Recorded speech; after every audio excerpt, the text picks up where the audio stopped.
We are live. Okay, I believe we're live. So this is Chuck Coppercoins. Frosty dropped out. He never returned, and he is not able to return. So we are going to kind of finish things up and chit chat for a little while.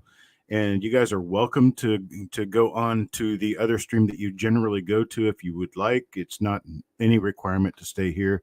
We're just doing this to be kind of contiguous without having any. Actually, Frostbyte is live right now.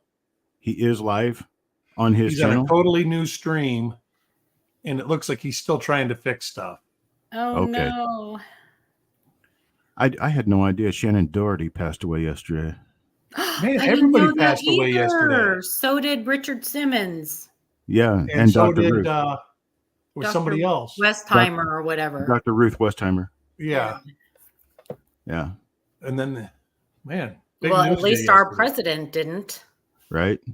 Jeez. What a mess. So I'm trying to figure out how I didn't know she died either. I knew she was was sick for a long time. That's sad. Okay, here's Malcolm and Mitch Coin. On the buy list. Mitch Coin, are you talking about on my membership on Coppercoins? Yes, sir. You are. Now, okay, so I have to get a little education very quickly here. The comments that I'm seeing over on the right side of StreamYard, is that what's showing on the live chat in YouTube? Yes. All right. StreamYard chat is terrible. It will freeze on you. So I don't use it. I usually pop out the YouTube chat and use that instead. Okay. I need to figure out where do I just go to? Go to your YouTube channel, your live stream on YouTube, and the 3 dots at the top of the chat box. Hang on just a second here. I'm going to see if it'll show on my lives, because I'm used to kind of driving this a different way. Yeah. Okay. So I am presently there. Yeah. See, I can see people. Let's see here. Live people. I can see live real people. Okay. So now I've got the chat popped out that I actually want to use. Okay. So we are live. We are in pretty good shape. I am learning as I go along here how to use this, because I know that Frosty uses StreamYard so he can get additional people into his chat or onto his broadcast. And he should be on the I sent him a message. He should be on the way. He says he can't get his stream working properly. Okay. Arizona Coins, good morning. Dan McCumber. Who else do we have? Mitch Coin, Otis, Malcolm, Rockzilla. There's Donald Lehman. Lincoln Penny Throne. Yeah, it is sort of. Yeah, you don't really want to be in my office. It's a little strange in here. Let's see. Guess I don't really need to be watching that as much. I've got 19 seconds, 20 seconds on live. That's really kind of weird, because I got 3 minutes and 26 seconds live elsewhere. This is weird. What do you mean? Well, I'm showing that I'm at 30 seconds live in StreamYard. Mm-hmm. But on YouTube, I'm showing that I'm 3 minutes and 38 seconds live, which is probably more true. Strange. I don't know. Jeff Crumpley, you have a great day too. Yeah, I see 3 minutes. I'm crazy. Hello, how are you? Yep.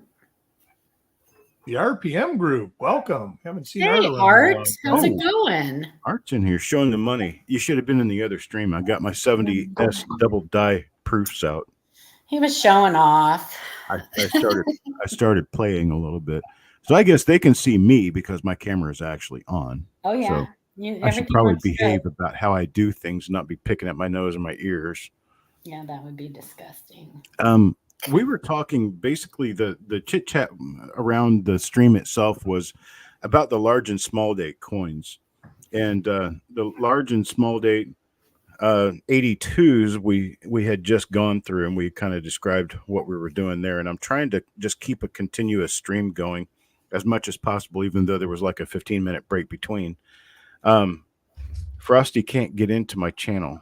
And you know what, Chuck, you may Oh. want to go back over some of the 82 because he cut his stream off probably before the people had a chance to see it. Is he Because on? we let's were see. so delayed on that stream. Let me. I only have one way to communicate with him that I know of. So what I'm going to do is I'm going to take a picture of the address of the stream, and hopefully he'll figure out how to get in. You He says he can. thinks he might have a bad display adapter. I can email it to him. Want me to email Yeah. it to him? I just sent him a photograph. Okay. I'm very, very old fashioned. Old. You mean old, but not as old as me. Fashion old slash. Yeah. I mean, I think, bro, you should bite your lip when you're talking about. I know. old I know. I said I'm older, you know, and You're fatter. both older than me. Huh? Not much. Frostbyte, he started one and let us know that I was on. Okay, thank you, Siren. Wow, we have, here's Jackalope. 22 people, it looks like. Okay, so we're going to dig back in just a little bit here because I think there might have been people who could have missed it or whatnot. I am going to do a... Do you want me to Facebook you the images that I had taken so you can scroll back and forth instead of getting coins? Absolutely. Window share. And if there's some like special double die you guys would like to see, I'm sure Chuck has it just laying there on his desk. Right, usually. Just ask. Yes, usually they're... I have, let's see, 1, 2, 3, 4, 5, 6, 7. I got 7 different 1956 proof double die reverses sitting on my screen, on my desk right now. If anybody wants to see it. I pulled out the double die number 1 and double die, I think it's number 3 with 60s. All right. Oh, were we going to start talking about the 60 large and small date now? No, we do the 82 first, but I've got a couple things 82. pulled out. So if you need pictures, I've got coins. All right. And I just sent you those images.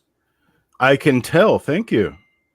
My phone is having an aneurysm. I can hear it. Yeah. Okay. This again, 1982 large date. The large date here, the biggest difference, and this is where I'm going to go a little bit on the outside.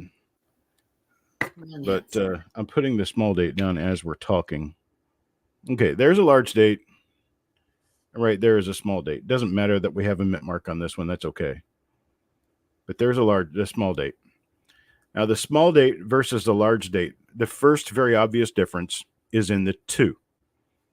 This is a small date. Notice how nicely it's drawn. It has a little curve in it right up here, and then it ends just like you would expect a type printed 2 to end. Now we're going to look at the large date. There's your large date 2. It literally looks like a 3rd grader did it. And I've gone from 4th grade to 3rd grade. So it's got a funny looking little stick that kind of bows outward here. And then the bottom looks like some sort of a boat. And it's thick. It's kind of chunky. And if we look at the small date again, not chunky, not thick, not big, doesn't sit in a boat, doesn't look like a 3rd grader did it. But there's your small date. Now, the other thing, small date. This is small date. Look at the 8. Look at the 8 digit. You see how the hole on the bottom is much larger than the hole on the top. Okay, so you have a small top, large bottom. So you got a fat bottom 8. We go over to the large date.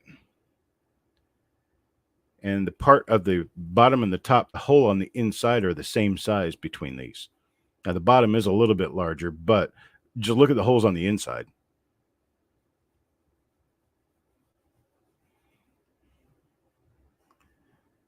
Okay. So the other big difference, I'm going to zoom way out here so we can see a lot better. The other big difference between the two is now this is the large date. You can see how fat and thick All of the letters in Liberty are. And in fact, if you know your Class 6 double dies, this looks a little bit like a Class 6 double die. And that was one of the reasons why they actually changed the main hub from the large to the small date, because they needed to clean up that design. When they cleaned up the design, this is how they cleaned it. Oops, the wrong direction. There we go. That's a small date. Much sharper, much smaller, much more completely squared off, pinpoint sharpened edges and corners to everything. And then if you look over here, you just don't have that. I just got a text message, could have been from Frosty. So I'm going to take a 20-second break. Doesn't allow you to access shareable link. Am I looking for a shareable link? The invite. Chuck, I'll just send it to him in email. Okay. Frostbyte, watch your email. I'm going to send it. He says he's in the stream. I am in the stream. Is he in the basement? No? No.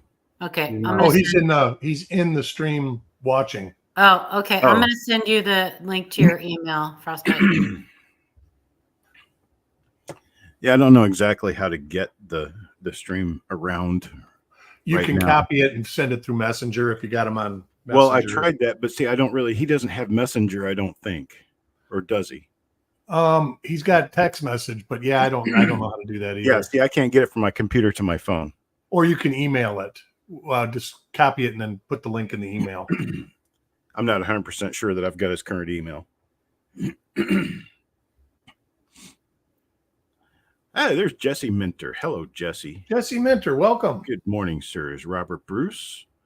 Found 482D mint mark, Lincoln Memorial, all the way 3.1 grams. How I was taught, which is a small date, was the 8 that you were just talking about. Okay. The thing, Robert, you've got to make sure of, first of all, is that they are a small date. Second thing is that they weigh above 3 grams. If they weigh above 3 grams, then you've probably got the big one. But more, I mean, out of 100,000 times that people saying they've got the good one, 999,999 don't. So, or more, because I think there's only 3 or 4 of them, isn't there? To my knowledge, there's only 3 known, and one was just found like 2 years ago.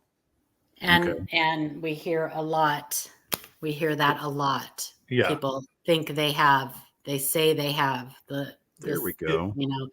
A lot of times it's your scale too. Your Hey, scale is not Frosty. calibrated. You need to make sure you have your scale calibrated and that you're using and get a the scale that correct goes down to the hundredths. hundredth. Yeah. Hundredth, which is 3 digits past the 0. Yes, or past the decimal. You need to make sure that you have the right scale. Right. Well, we got Frosty will up round now. up. Can we Sorry hear about you, that, Frosty? folks. Oh, we can hear Frosty. Awesome. There he is. Good. Well, you just forced me to create a StreamYard account and figure out how to do this so I could get a stream up so we could not abandon whatever audience there might have been left. But I appreciate Well, what I you. should have done if I would have been smart is before I would have reset that, I ended up having an adapter issue. I had to lay my computer down, pull my network adapter out, and push it back in. Oh. But what I Like should have little done brain is I should have went surgery on live on Sunday the morning. StreamYard site and then just had everybody migrate over there. But sorry Okay. about the problems, folks. Oh, Hey, good. do you got wireless at your house, Frosty? I do, but unfortunately, when I do that, because I operate the two, because I Yeah. do Streamlabs and OBS, it doesn't want to work. All right. It draws too much, so I have to do the wired connection. What about So wired I just had to USB? unplug and reseat my network adapter, but Okay. it took me a minute to figure out what in the hell was going on. Well, hopefully it's the adapter and not the board. We'll find out soon because I'm having all sorts of issues. So Wow. they may be trying to take in the PC and All have right. them look at it. Sorry, I squirrel. Sorry. Yep, squirrel. Sorry, let's get back to the conversation. Robert Then we need to yell at everybody. Bruce, I just put an email in the chat, info@livecoinqa.com. Can you send me a picture of your 4 Yeah, small date, we'll present her picture of 1982D? it. There you go, Robert. Info@livecoinqa.com. Here you go. Thank you. And there's a lot of counterfeits too. So Well, not really on these. Like I have not seen a lot of counterfeit 1982D small date 3.1 gram cents. I have not seen that. Wow. I have seen people. I just had a wave of bone chill go through my head. I never thought of that. I have seen Yeah. people put a small date 1982D copper plated zinc cent on a scale after they have pushed hold. Yes. After they have weighed a copper cent and pushed hold and then try. Well, I don't know what they're trying to, who they're. Yeah, because that's going to do you a ton of good when you send I it know. to somebody who has a different scale. I guess they and just you know want, we're going like, to see somebody shave a mint mark off of a large date and yeah, paste it on a small date. yeah. I'm kind of thinking if you're good enough at precision work, you could actually use a copper solder and put a mint mark on. Yeah, that's what I was saying. Copper, And I think that there may be one out there, a but fake. yeah, It wouldn't surprise me. Great. yeah. So, It's what this world needs, a little more fakeness. but we've seen stranger, right? We've seen the 1992 Denver close AM with, somebody swapped out the. Oh, hollowed it out and then Chuck Yeah, has one for that sure. has talked about that. He has a video about that. Yeah, Oh, there's actually yeah. other coins that have had that same thing done where they've made like magic coin type stuff. Mm-hmm. Yeah, the 92 is one. That's definitely the I'm going to say that's the crowning beginning of the whole thing, is where you've got the 1992 with, and it was actually a 93 coin that had a foil cap, Yes. somehow a copper foil cap of a 1980 or 1992 cent pasted onto the front of the coin. Yeah. Crazy. And Copper foil. PCGS. No, that's and didn't crazy. they have a few of those, Chuck, the PCGS, like actually Yes, encapsulated? there was a guy. There was a guy in South Carolina who had, I think he had about a dozen of them. Yeah, Brian Rains And- got one, didn't he? And he didn't know they were fake. So he says he didn't know they were fake. Right. And he sent them in and they came back graded. Yeah. And there's actually a few different people that I've come in contact with who knew what was up with those. And I ended up getting one of them. And the one I got was from a guy who had purchased it. And then he was somehow able to reverse the purchases once he figured out what it was, send it into PCGS to show them what it was. They took the certification off, Yeah. and then he sent the coin to me, and I photographed it and did the video about it and sent it Because back. you to talked him. about something about right below the vest. Yeah, there was a seam The running seam, around. yeah. Yeah, there was a seam running around the inside of the rim. Mm-hmm. And it just didn't quite look right. And there was also a certain amount of like odd Flow. texture. It was Yeah. it was an odd texture to the field, that basically the field had rises and falls in it where it didn't appear Oh. it should. Oh, because the availability of micro squeegees are probably pretty. Yeah, right, exactly. Yeah. So I can see a little fire ant sitting down there with a little squeegee trying to mop out all the air bubbles. But Right. that's essentially what it is that it was thin enough to allow bending, but it wasn't thin enough that it could be easily adhered to the surface of the coin. It appeared to me like somebody had created a false die and was able to actually somehow strike this copper foil with the 1993 or 92 date. Crazy. And then they somehow got it down to precision size and fit it exactly within the rim of a 93 cent. So if you flipped it over and look at the reverse, you wouldn't see anything different, anything odd.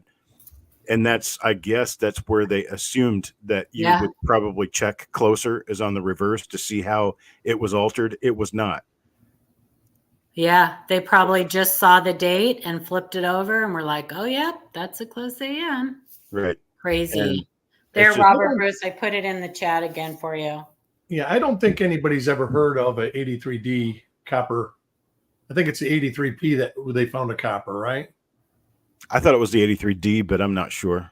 Yeah, I'm not sure either. I'm not sure either. I There just know is it's one. of There's the an 83 that is on a copper planchet. Yes. two of them, And right? Two? I don't know how many. I don't know.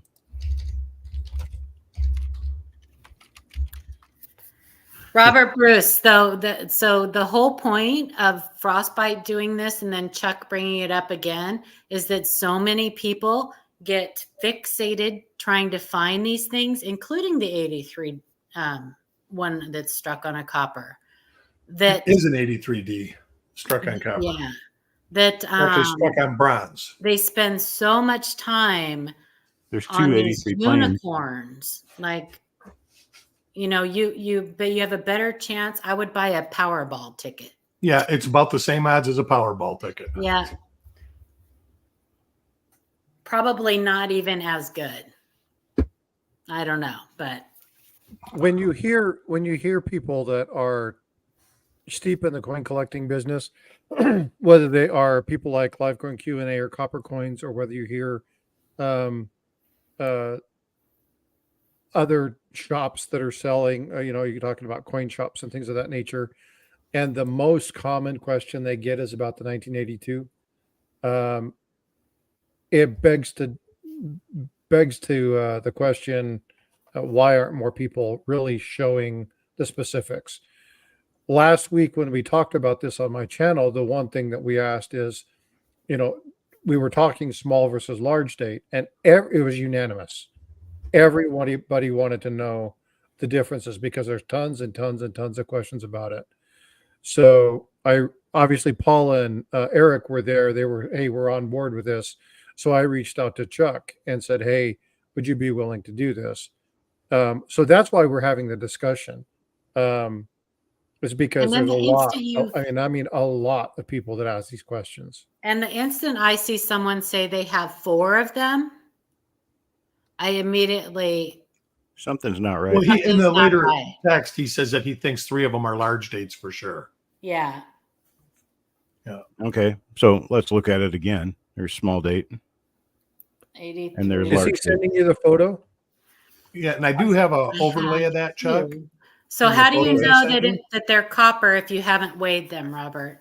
He says it was the 83D that was copper that I have too, but I haven't weighed them. So there's absolutely 0 chance you know that that's copper if you haven't weighed it. Drop it on I a wooden suppose some table. people say they can hear it, but some people say they can hear it. Okay, let me get the only way I know how to quickly bring this to light. Can everybody see? Thanks, Chuck, for bringing this on your stream and continuing this. I appreciate you.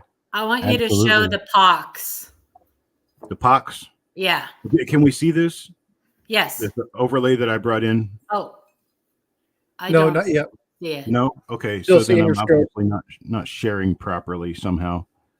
Yeah, my hearing's not good enough to hear the difference, but sometimes I can feel the difference.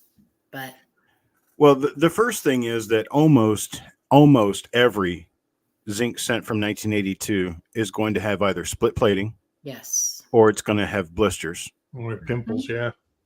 And if you can't see that, I'm not really sure exactly what I'm doing wrong or why, but you should be able to see me moving my coins around now. You can see them. Yes, there. Okay. Now you can see so let's zoom out a little bit more. The pox. Get my light out of the way. And so now we can see all these little blisters all over the obverse of my small date, which is a zinc coin. And my copper example is right here. This is not zinc coin, I think. Nope, it is a zinc coin. Duh. I was thinking, wait a minute. I'm seeing a blister or two. You can actually see them on this one. They're not nearly as prolific as they are on the small date, but you can see a few little, like this little guy right here. There's one out here in the field. There's one up here, but this is also a zinc coin. And I can tell immediately when I drop them on a table. I don't know that I would be able to get the sound to come through a stream to actually give you guys a really good live example of it, but they sound different. We had a pretty good audio when you dropped the one on the counter, so you can you try did the it one with you the just top heard. button. Yep. Oh, okay. Well, then let's see if we can do this. This is a zinc coin. So a zinc coin has no high-pitched ring. Now, this is going to be a copper right here. So listen to this one, see if you can hear a difference. Oh, yeah. There's a real high-pitched ring. And then with the zinc, no ring. Yeah. And look, folks, I've had people march up one side and down the other on me, telling me, how do you check your 82s like that when if you found one of the rare ones, you would have already damaged the coin? No. Oh, wait a minute. I'm dropping them on You a should drop it on table. something. Drop it on a wood table. That is a lot less than it went through going through the minting process to get to Yeah, you. you see them spraying out of the press. So yeah, you're talking about coins that were stirred together multiple times, basically in a big giant whirlwind with 100,000 other coins, and get shoved into bags, and the bags get thrown onto trucks. I mean, come on, seriously, people. Dropping a single coin on a wooden table isn't going to hurt anything, but it allows you to hear the difference. So I'll give you guys a couple of seconds to think about this one before I tell you what it is, but listen. Oh, that sounded like a copper. Yeah, Definitely. And that's what it was, a copper. And so this one is zinc, no high-pitched ring. It doesn't sound like a bell. That's how you can tell the difference between your coppers and your zincs real fast, real easy, and real quick. Okay, Robert, I'm going to keep an eye out. I have turned over my other coin to show you the zinc bubbles all over that. And I can go through an entire roll. You're going to see zinc bubbles on pretty much every coin. They're just going to be there. It's just a part of it. Here's my large date, which I at first thought was copper, but it's not. This is a zinc. And you can tell you got the bubbles. The big one right there above the O and 1, above the T and cent. So they're all over. You just have to kind of look for them. That's my large date. That was the reason I got these two coins out, not necessarily for the copper and the zinc, but there's my large date and there's my small date again. Makes it really, really simple. And then Eric put, let me see if I can do this, figure this out here. I thought I was sharing a screen, but I don't think I was. It might be down in the basement, or you have to unshare the one that you're sharing. Really? Like stop sharing and then share. Select a different one. Okay, I'm a little slow. So let me figure this out here.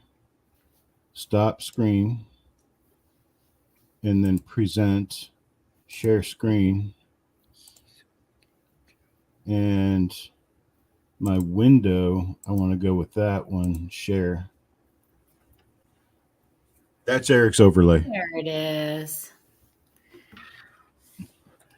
Now, I tell you what, I'm a little slow with software, but I pick up on it eventually. Give me enough time. Kick me in the head and cause enough of a headache, and I'll get it. You're not as slow as I am. Trust me.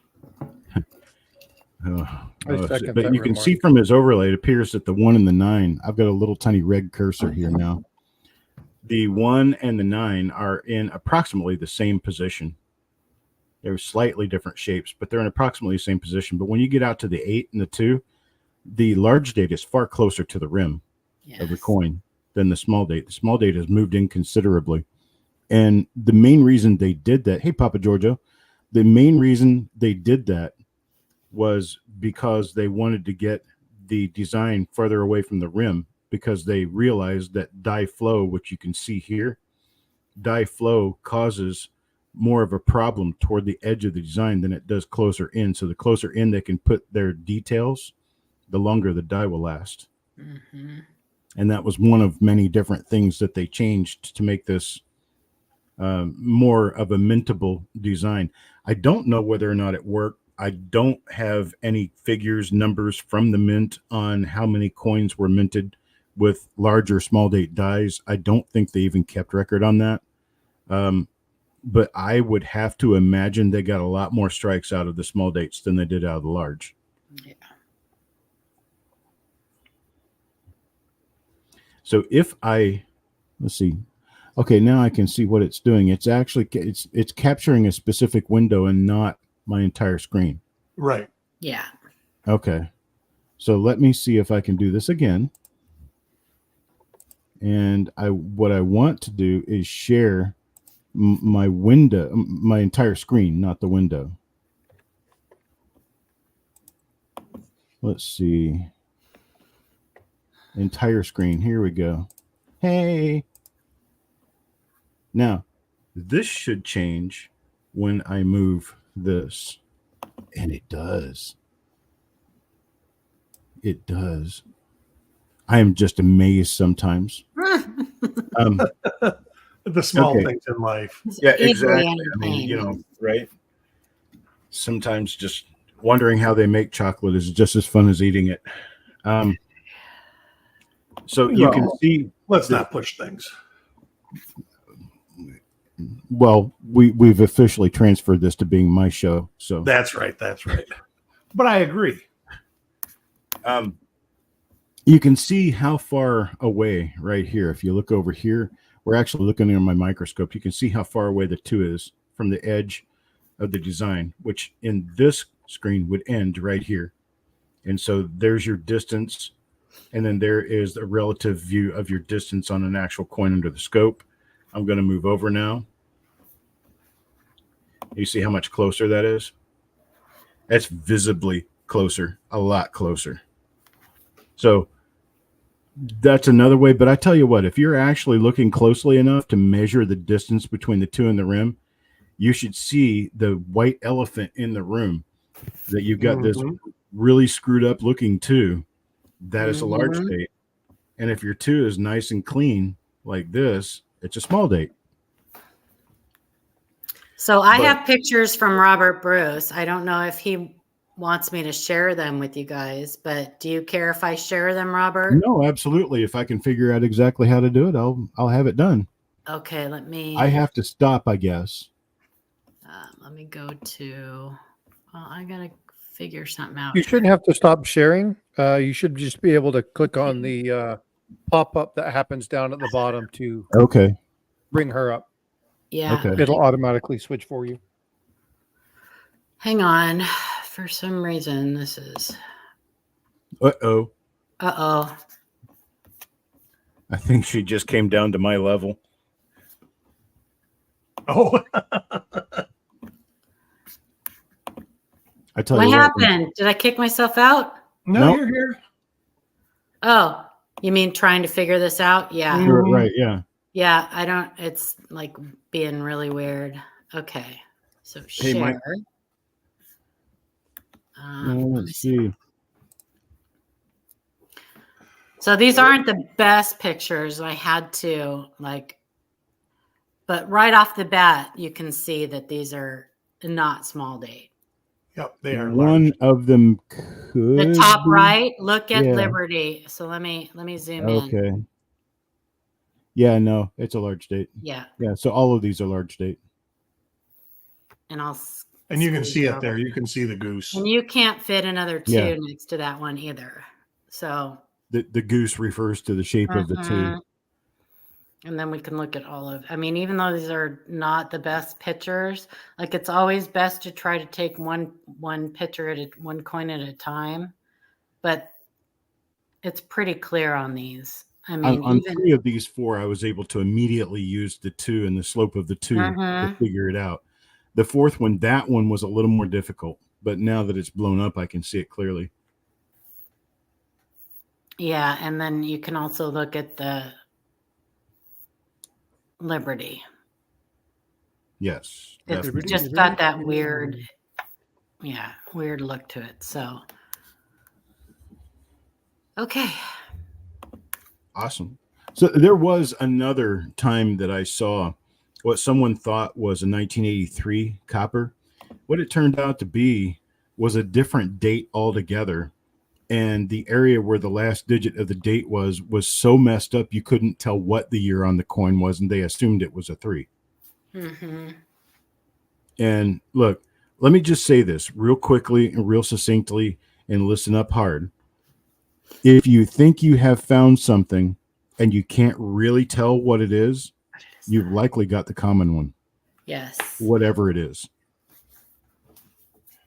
And don't spend like months on that coin. Put it to the side and do a little bit of research and do a little bit of studying, or send it to somebody, send clear pictures to somebody who you trust, that you know is going to give you the right answer and not blow smoke up your butt. Sorry, I said butt, but.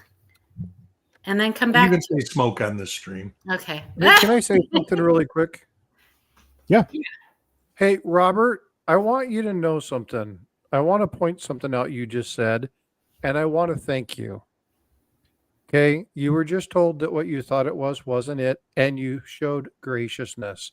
Yes. I want to thank you, because a lot of people would get pissed off. They would get bent out of whack. They would say, you don't know what you got. You guys don't understand. Thank you for taking and allowing them to show you what's going on. And then when you get the answer, being gracious with it. I really do want to say thank you for that, because it's not something that happens a lot. So I really wanted to take time and point that out. Yeah. Yep. I've done my research. I've taken it to my coin dealer and they told me that's what it was. I showed my buddy next door and he knows his coins and he said that's what it was. He has 5 silver dollars, so he knows about coins. Those are all things that you hear people arguing. And you know what? I'm happy that you tried to do research. I'm happy that you tried to find something, but you've got a cumulative total of well over 100 years of solid experience on this panel. And it's kind of a no-brainer. Just go with what they say. And I always ask comes from people the when top they say 3. they've taken it to their coin shop, I always ask them, well, did they offer to buy it from you? Right. Which I would do any day of the week. If you showed me Right. one, I would be working on a way to buy it from you. Right. We'll go back to my And if you find multiples of something that is rare, the odds are you don't have it. right. Here's another thing. Patreus brought up a good point that the lettering in the motto is very different. He uses the word God. I specifically use the word we. Mm-hmm. And here is why. If you look at this we, this is a small date right here. It's got a little bit of a hump in it, and that comes from die wear, but you can still see the very beautiful structure of the lettering. Very thin, very well drawn, however you want to call it, drawn, carved, Mm-hmm. sculpted. You look at this one. Everything's like really thick and bulky, and it looks like it's overweight. It does. And Just so got if you big go back balls. and look at this, you're nice and sharp again. But see, this exists with all of the letters in the motto. That's one of the things they cleaned up. They not only moved it further from the rim, but they also sharpened it very much. So there's your small date again. And here's your large date again. Everything on the large date is large. Everything on the large date is overweight. It's bulky. And the small date, they made it daintier, smaller, thinner, crisper.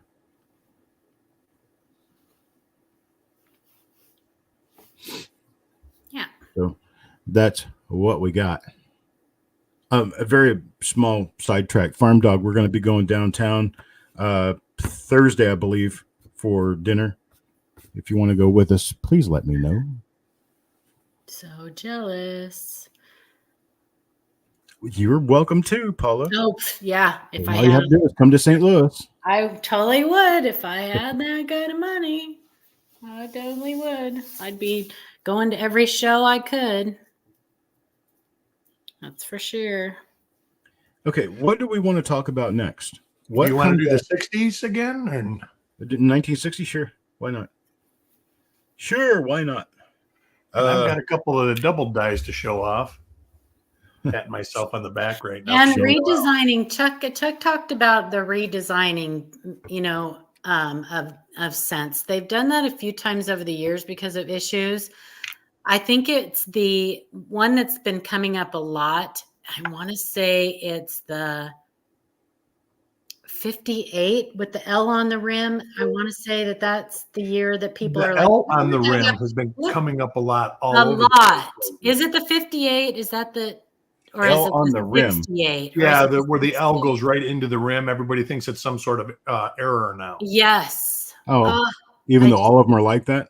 Yes, Yeah. I just wanted to point out to everybody that that's not a thing. Or the 68, like how the entire motto touches the rim? Yes. That's that's why actually the where it 69s are started. different. On the email, on the posts, so you see it a lot, and that absolutely is one of the reasons I don't participate in Facebook. Oh, Is because you get it now. It's on every day. The L is not there, and it's in the rim. oh, and the floating roofs. That's another Yeah. one. Stop it. But anyway, I digress. What about the Let's five go on the back to cheek? the large and small dates. Anyway. I'm just listening and having fun. Because you guys are all having the same aneurysm that I used to have I on know. all that stuff, and I refuse. Oh, now. I know you did. I know you did. I refuse. I just But won't I do it anymore. just can't. Somebody's got to do it, Chuck. Somebody's got to do it. Can I insert something here real quickly, because this is something Sure. I've definitely got a question about. I think I've seen this before, but it has nothing to do with date sizes. Okay. Notice what date this is. It's a 57D. Mhm. Now, look at the E in Liberty. Mm-hmm. On the inside, Yeah. that's very unique, and it's only on the E. Yeah. That's you ask me, what is that? I say, I have no clue. That's why I have it up there. And here's another coin, same die.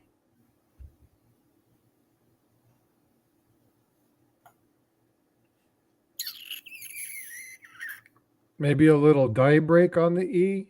Maybe a little No. bit extra material. It's really 50 strange how that looks exactly like the shape of the inside of the E. Mm-hmm. Like it almost Like has to be a curved like double die. that. Yeah, that's strange, and it's not on the B or the R. No. But there are double dies for the date that are just like, or for near those dates that are just like under the B and under the E.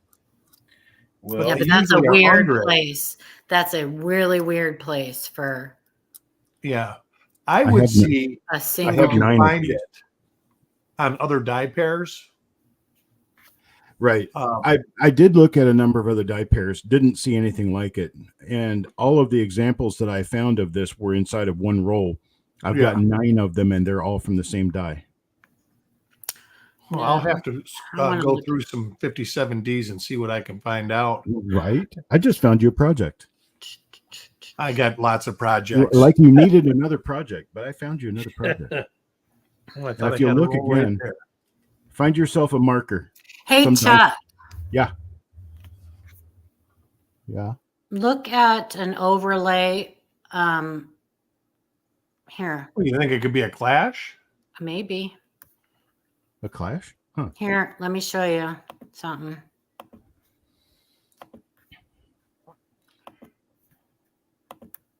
So I'm sharing my screen. I'm trying to find you. There we go.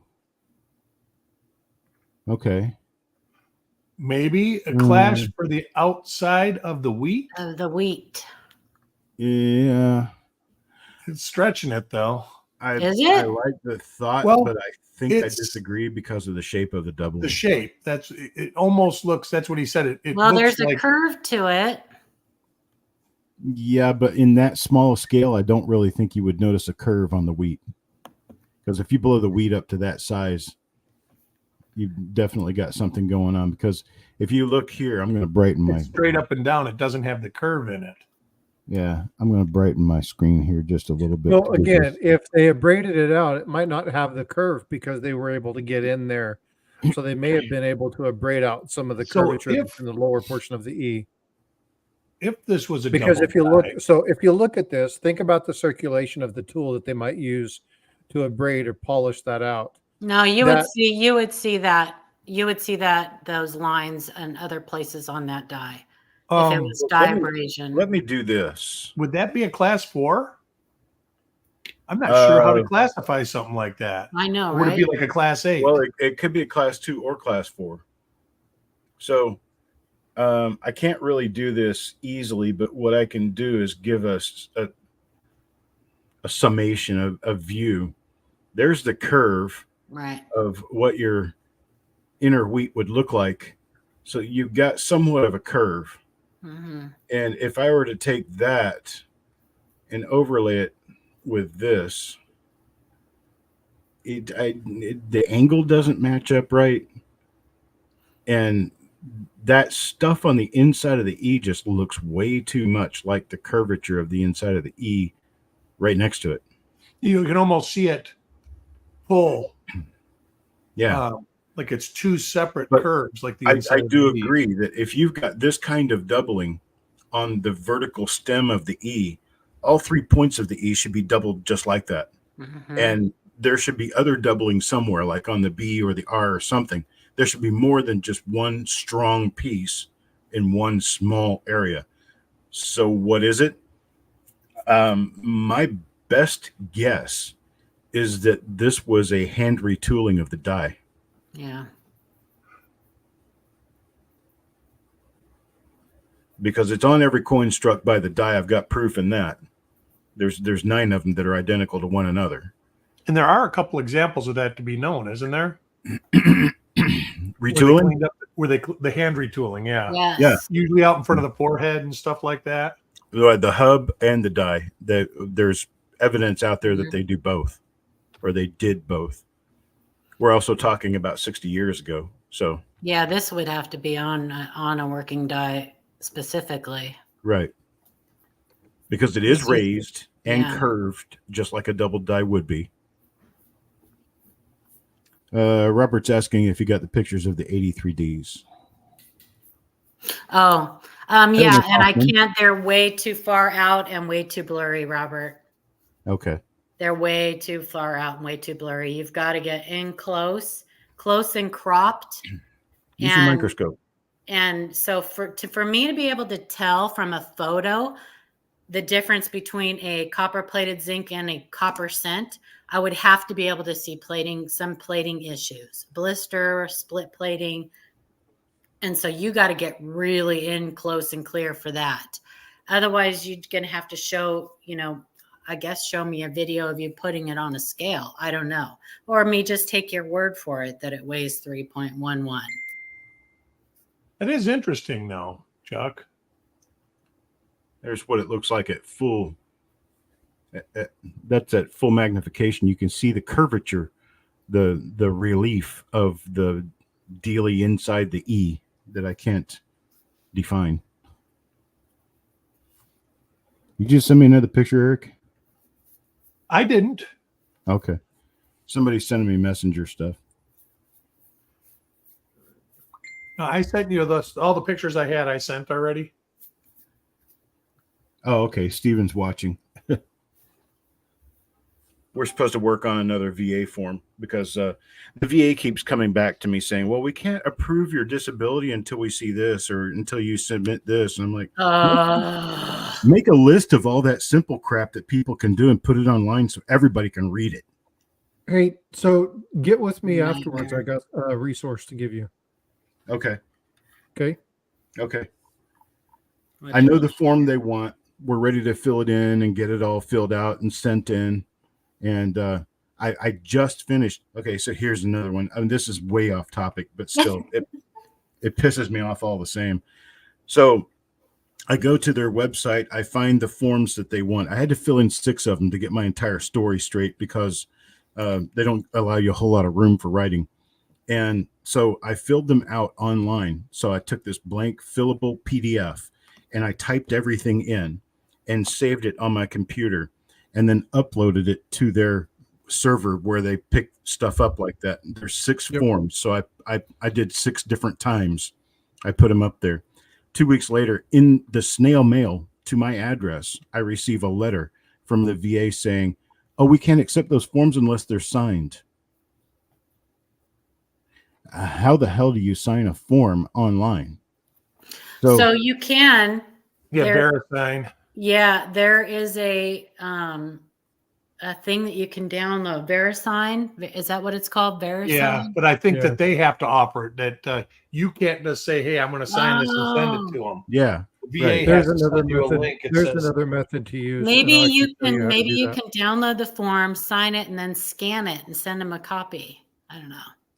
Well, actually, what I ended up doing was just printing out. I actually printed out all the forms and then signed them, scanned them back in using my printer, and scanned them to a PDF and sent them a PDF with my pen signature in digital form for them, which I don't even understand how or why that matters, because you still can't prove that I signed the Don't form. you have a VA close to you? Oh yeah. Yeah. I mean, I've got VA offices, but this is different. Oh, is it? Well, yeah, This because is comprehension. This is something different. VA pension and disability are completely different from Yeah. VA medical care. Right. My VA has a comp and pen office. You don't have a comp and pen office in your at your VA? Not that I know of. I I bet you do. Weird. Yeah. think so? What off? We'll talk. We can talk afterwards. I bet you do. I bet there is a Yeah. comp and pen office at your VA. Okay. Well, I mean, I've already taken care of 90% of it. I'm just going to go ahead and finish Oh, online. it's such a pain. But I'll just sit here and wait for the next. Well, we need this and we need this and we need this. Well, the good news is they will have to go. You'll have to they'll have to go back and back pay you from the first day of your filing. Well, I kind of wish that had been from the first day I filed for the first time. Oh, I because know. I've had this exact same thing for 40 years. Oh God. But anyway, Anyway. let me pull this off because Yeah, we're this not is really interesting. we're not Ant really said- talking about 57Ds. Ant said, "Could this be a class 7? I thought that class 7s were no examples of a class. I thought the 41 there are had- 41 Ps that are still Yeah, class 41. sevens. The crossbar, the T, right? Yep.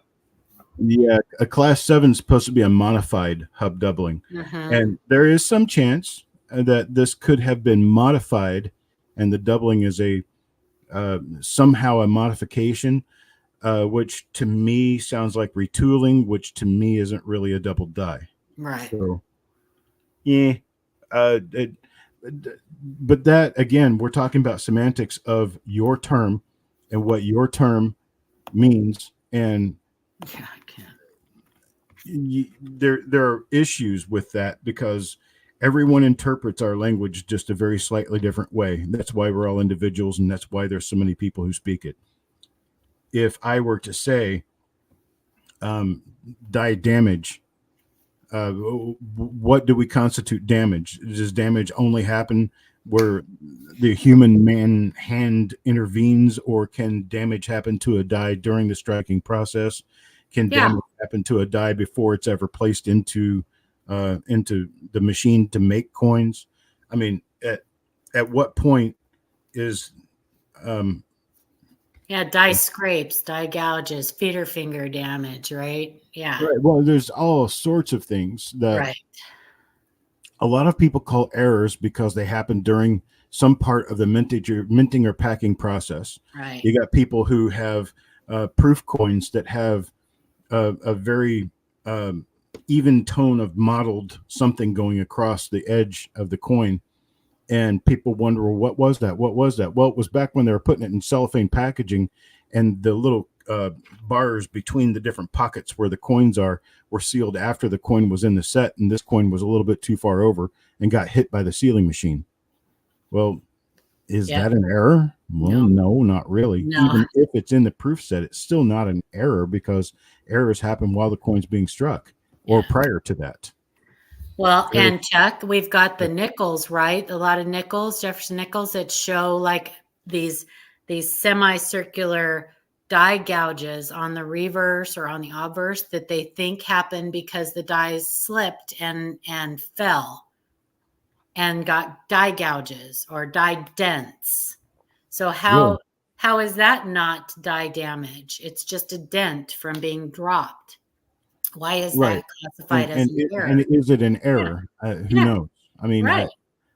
I personally think that errors have to happen with some explainable of something Minting explainable that process. happened during the minting process. Right. Yeah. And where that, well, it didn't necessarily have to happen during the minting process, because say like a broken planchet, a lot of times broken planchets are made that way prior to being minted. And Well, the planchet making process is part of the minting process. part of the minting right? process, correct. Yeah. So how far back does that go? Does it Does go that- back to smelting? Well, sometimes, right? Exactly. Because Well, we go that's the where you gold, get those little the tin gold streaks. flecks, right? Right. The gold flecks and Right. things like that. That And yeah. and you've also got lamination issues that happen during the process of making the billet that turns into a sheet. Yes, because you've got contaminants and And things that get introduced into a lot of times these contaminants, these issues don't show up until the blanking process, when a piece falls out simply because it wasn't adhered to the rest of the planchet properly. correct. Yeah. Or even the So- striking. Everyone is going to have a slightly different take on Right. what is an error, what classifies an error, what doesn't classify an error. Well, it's pretty much going to be at the discretion of the author, whatever source you're looking at.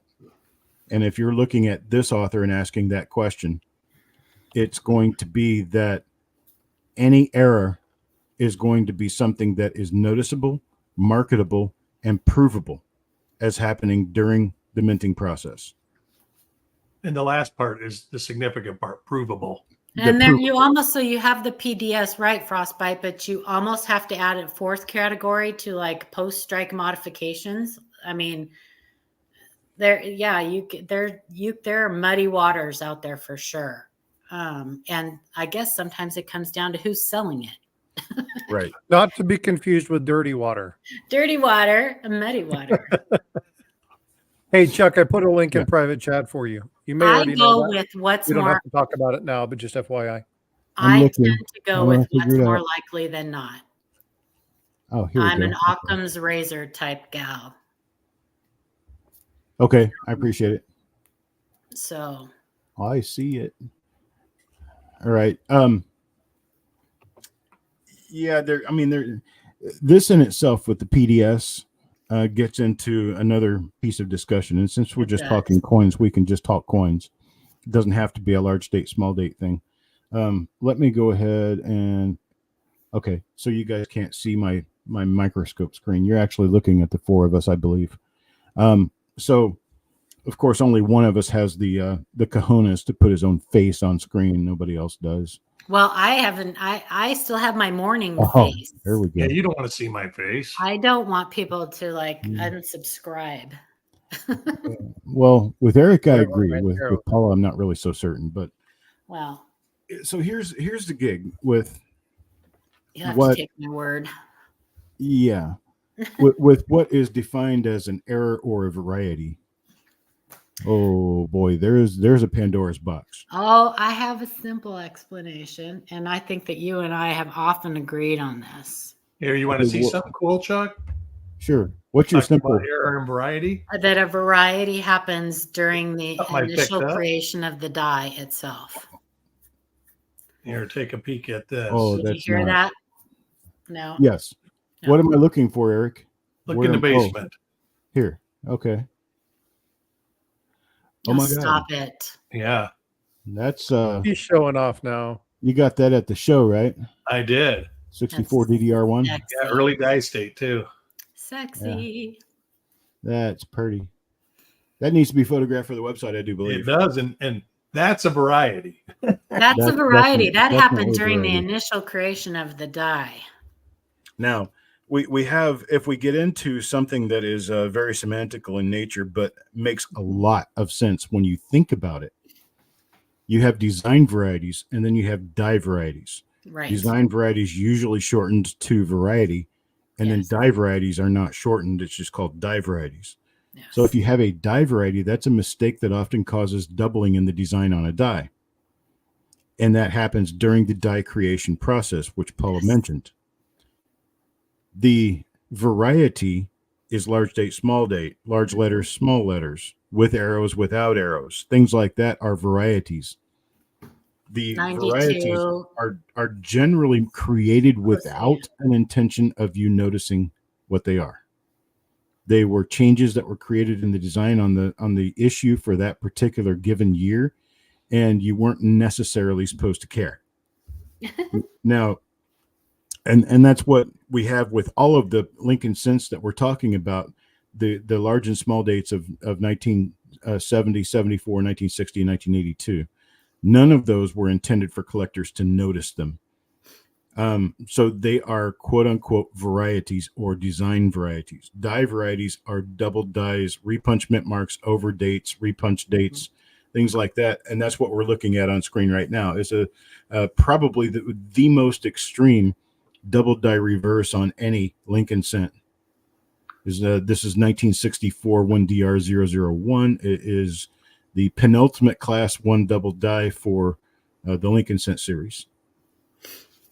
Or for reverses on the Lincoln Cent series. The penultimate class 1 double die is, of course, the 55. And then the 72. And then we can keep going. But there is a certain school that follows the method, the process, that if it is on the coin and if it was repeated over and over again, it is a variety. John Sullivan believes that. Well, so does Ken Potter. But I disagree to the extent that die errors are something that occurs on the die that is repeated. Yes. Because it's on the die, and the die is striking many, many coins, and it is on the die and it is repeated, but it was not during the creation of the die. Correct. Something that happens to the die during the process of striking coins. I will give you a perfect example. The three-legged 1937 D Buffalo nickel is not a variety. It is an over-polished die error. That's all it is. Yep. It happens very frequently, but it was noticed first on the 1937 D Buffalo nickel. It gained a market, some of it by total understanding of what something is.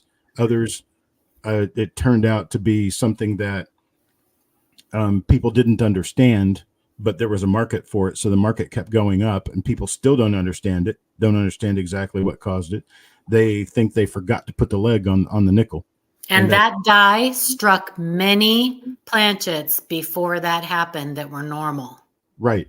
And at some points, it's pretty easy to determine a normal coin that became a die error. Mm-hmm. But die errors and varieties, die varieties, are different in that main category, that die errors happen to the die as it's being used. Yes. And die varieties happen to the die before it's ever used. Yep. And so that in that it is a semantic of sorts, but it's very important when you're talking about the categories of who collects what, because for instance, I have a certain amount of savantness in me, and I have a certain amount of lack of understanding of some things and a very in-depth understanding of other things. And I understand varieties really, really well. And yes. I don't understand errors in the simple sense that you have a three-legged buffalo for 1937D. Why didn't they do it to a 37 plain, a 36D? How do you know which ones have them, which ones don't? For sure. You don't. You never do. Right. And it's just like trying to build a clock face out of off-center, 30% off-center 1964D Lincolns. How are you certain that all 12 positions of the clock even exist? You can't be, because errors are a one-off thing. Errors are something that, unless they're die errors are a one-off thing. If you get off-center coins, you could have a perfectly normal coin, minted right in between two off-center coins. Right. And you can get two errors that are similar, but Right. they're like CUDs. CUDs, you can even match yours to some that are listed, right? But the thing about CUDs is that they progressed from something to something. Yeah, there's even some that you can see progression from cracks turning into Yes. cuds. Yeah. Yep. There's Right. been some great examples of people that have tracked the progression of die. What's the one that was just done with the shield scent? That was a great example of progression that was done. Oh, that 2021 with the busted obverse. Yeah, that's a great progression. Somebody's taken a number of images to do Yeah, that. I have 3 of the different progressions of those. I have 3 examples. I think there's 4 or 5 total. Yeah, I know of 4. There may be 5, but I know of 4. Yeah. Okay, to answer Petrus Hadrakis here, he says, would that include floating roofs or design loss from grease? Floating roofs would what and no include it? FGs are exactly the same thing There's that a caused the three-legged buffalo. three-legged buffalo caused the no FGs and the floating roofs. And somewhere, so Just the dye floating, polishing. yeah, dye polishing. So for a long time, I believe that the no FG on the 69D is no longer listed, but it used to be the FS 901.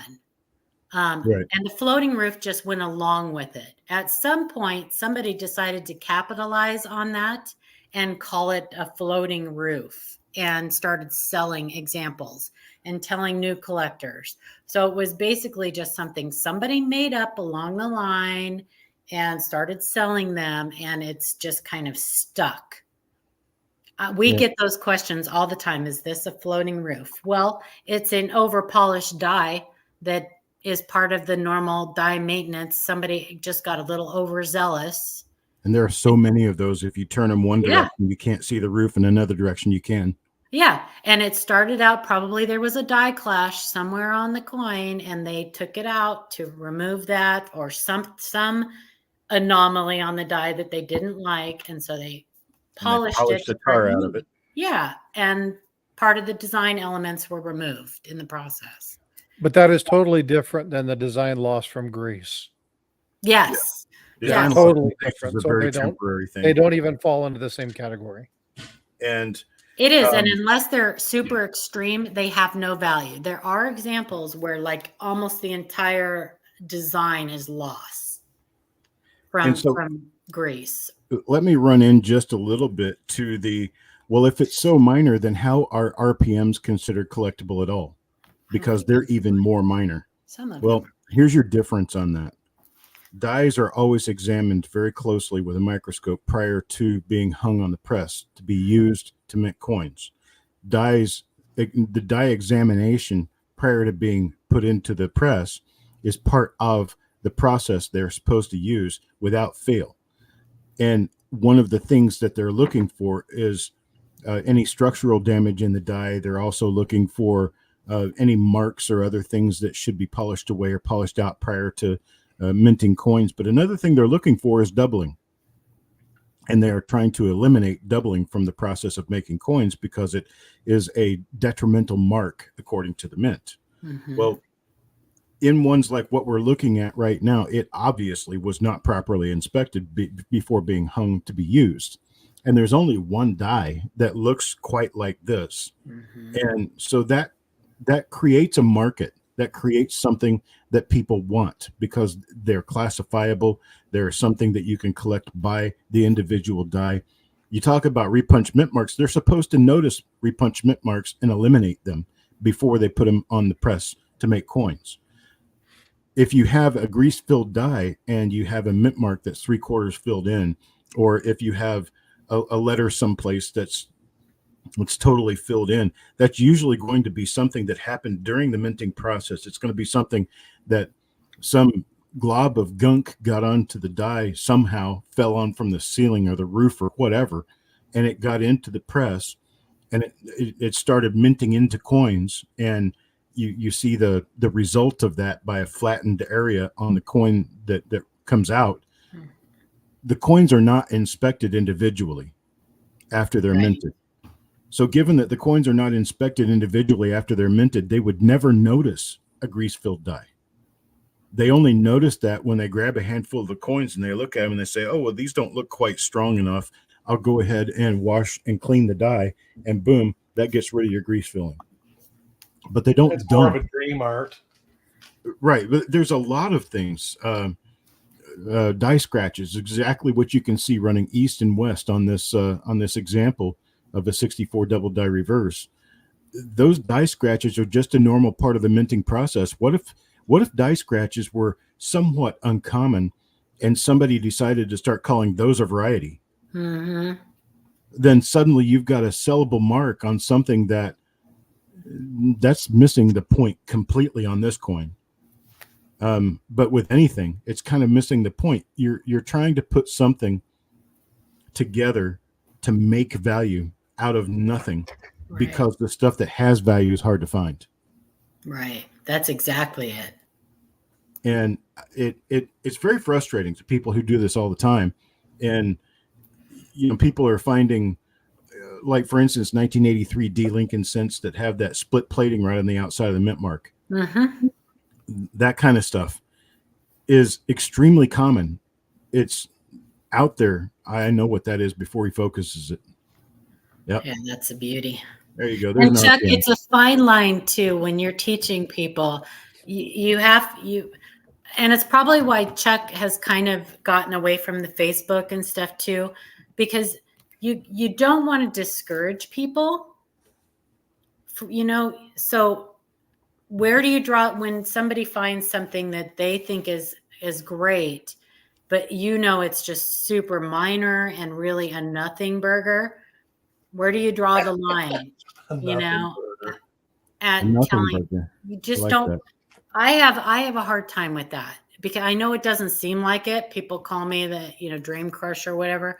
I know Yeah. it doesn't seem like that, but It's a cool nickname, just so you know. I don't want to discourage people from looking, but I also don't want them to be under the impression that these floating roofs and stuff like that is something. That's how I would introduce you in a boxing ring, I'm sure. What, a nothing burger? No, not a nothing. Oh, a dream crusher. Yeah. A dream crusher. I have the mug.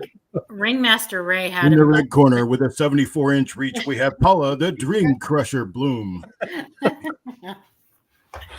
I think I'm going to start calling her the nothing burger. So Robert Bruce, can I show something real quick?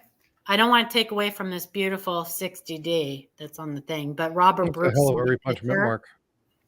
And I just want people to understand something. Is it okay if I share one of your pictures, Robert? Because, I'm going to anyway. You're gonna anyway. So let me Now share. we know where the DD comes, or the This DC is is going to be an example of like how not to send pictures to somebody when you want to ask them a question. And I know that sounds harsh, but when I get pictures like can anybody tell anything from this? Like, Robert, even you, if you were looking at this picture and you were trying to see if there was anything unusual about this, would you be able to tell anything from this? First of all, I stopped standing on my head when I was about 10 years old because I just can't do it anymore. I'm too old. But I can't tell anything from this. The only reason I know the date is because you told me. So I'll stop sharing this and I'll show you kind of an example of what pictures are ideal for us. If you want to send us pictures, let me pull one up, an example, maybe. Now I'm kind of like Chuck here, so you got to give me a second. So really quick, if you want to take a picture of a coin, a really good, nice, easy tip. So number one, you want good light, right? Take it outside and set it on a table. Okay. Get it where there's sunlight. Don't take it inside the middle of the house where it's incandescent light and it's only moderate, whatever, and you're standing over the coin in the shadow. Make sure it provides really, really good solid lighting. Okay, so I'm sharing that now. So ideally, these are the types of photos that we need to see. We need at the very least, we need close and clear cropped photos of the full obverse and reverse of a coin. If we have those, then oftentimes we can zoom in and see what we need to see. But ideally, it's really, we need the area that you have a question about, we need to see that close and clear too. So Robert, I just can't tell you anything about that coin from those photos. So if you want to try, what I do is I take my phone and I take my phone and I set the coin like on a bottle cap or something. And then I take a coffee cup and I put my phone on that coffee cup, and I can zoom in then on the coin itself and get close and clear pictures of that. That's the easiest way with your phone, I think. You can use a stack of books, a coffee cup, whatever, just to keep it stable. Yeah, so just practice. If you show somebody blurry pictures like that and they give you an answer, they are guessing. They are just guessing, and you are not going to get good answers. You're not going to get correct, accurate answers that way. I always wondered what I sounded like as a female. Well, I didn't put any cuss words. Yeah, searching outside is kind of Well, I nice. don't We've either. done that a couple times. But I don't consider "but" a cuss word either. But that's true. But I know I don't know what's acceptable on other people's streams. I can get very military, and then I don't talk like a girl. Uh-oh. So that's sure demonetization is what you're saying? Yeah, my military comes out sometimes, but Were you a TI? no, I wanted to be. Yeah, me too. I wanted to be. I wanted to wear the little tap shoes. Chuck, you were Army? I was Air Force. It was Air Force. Okay. Air TI. Force and the Navy. Yeah. Okay. Yeah, I was actually so good at calling cadence one time. Our entire unit, our entire group was in a parade. And I don't remember exactly what parade it was for, but I think it was a Memorial Day parade. Yes. And the full bird 06 colonel pulled me out of the rank and file to take his place because he knew he wasn't loud enough at calling cadence. Oh my goodness, Chuck. And I've had that, not that exact thing happen, but I have. If you want to hear somebody really, really bad at calling cadence, get a doctor out there. Get a colonel that's a doctor. They were never, most of them were never enlisted. They went straight to OCS, and, anyway, yeah, it's pretty funny. Right. Been to many parades where you're in the back of that and you have no clue what's going on. Well, if you can't time your half column left and your march on the left foot, then you have a real problem. Yeah, or your right arm and your right leg go at the same. Yeah, it's right. Exactly. But I digress. Anyway, back to the subject at hand. I had a. What did I do with the one coin I pulled out? I pulled a coin out and I didn't get it back in the right place. Oh well. So Robert, I would love to help you if you can figure out how to take some clear pictures. I'd be more than happy to help. The email is always there. So, but I can't do anything with these, and I apologize. One other thing that I want to mention, and this is something that Paula has told me a number of times. I've heard her talk about it quite a bit. I've heard Eric and Chuck both talk about it. Please. Well, if you've heard me talk about it, the odds are you've heard Chuck and Eric talk about it, because that's usually who you get it from. So. Please don't take pictures of your computer screen. Oh, Lord. Of those. Because it's very grainy. And when you zoom in, all you do is see pixels. You don't actually get to see the details of the coin. It gets very pixelated. And it's very, very difficult to look at the photo. So if you can't zoom in, like really close to get the quadrants, get the closest clean full image of the coin that you can, but make sure it's a nice clean image. If it comes out blurry and you look at it, it's like, that's kind of close, then it's not going to be right. But don't put it on your coin scope and then take pictures of your screen. It's not conducive to Those are horrible. reviewing the coin. There's a good example of a what is that? Large or small date? 1960D. That Both. is a What is a Eagle one. small over large? small over large. That would be correct, and it is. And you can And also that's see. got an RPM too. Yes, right it here. is. Yeah. It's D over That's D a norm. hell of a coin right there. And then we got this. There's more. Wait, there's Yeah, more. but wait.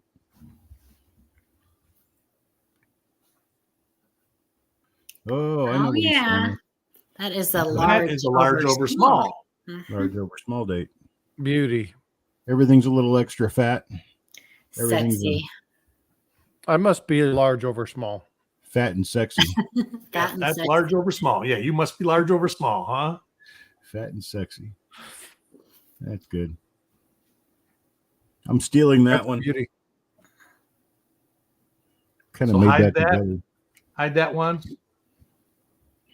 And then this one. One of the bucket listers for me. 84. Yes. Or double deer.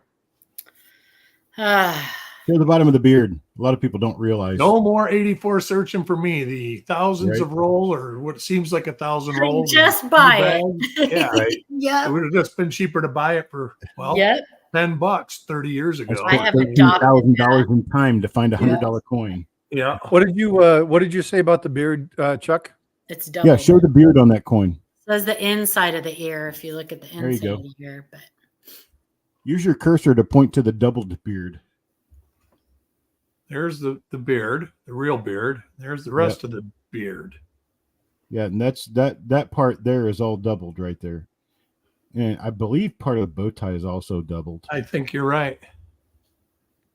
There it is right It's there. really thick. It's a lot thicker than it should be, but there's the doubling on the bow tie.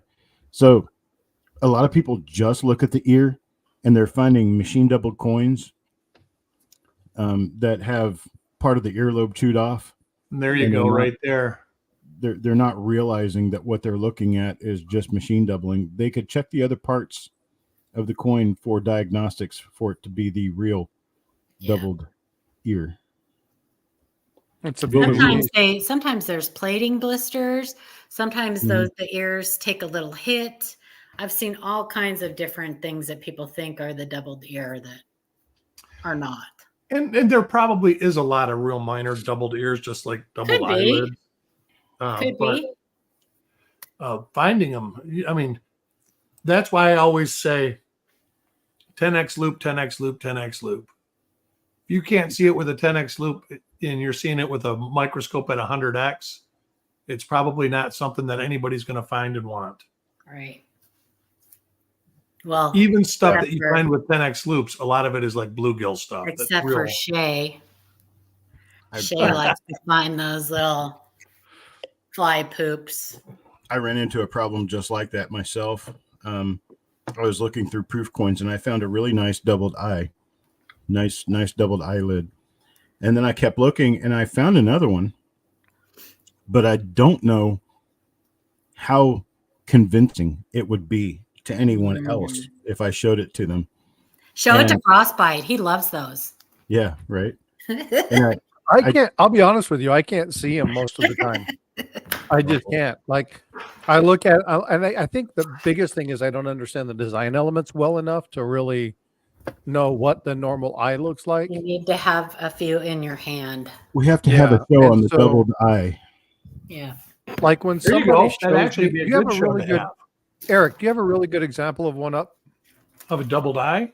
Yeah, I do have one, but I because I want to see one Tell that's you where like it's really, at. You like need a to see real several solid because example, there's several that are and then different. one that's harder to see. Because I'll tell you, Yeah, that there's is one one here. thing I have tried and tried and tried to search, and it's funny because I'll have one up and he's like, "Oh, that's a doubled eyelid," and I'm like,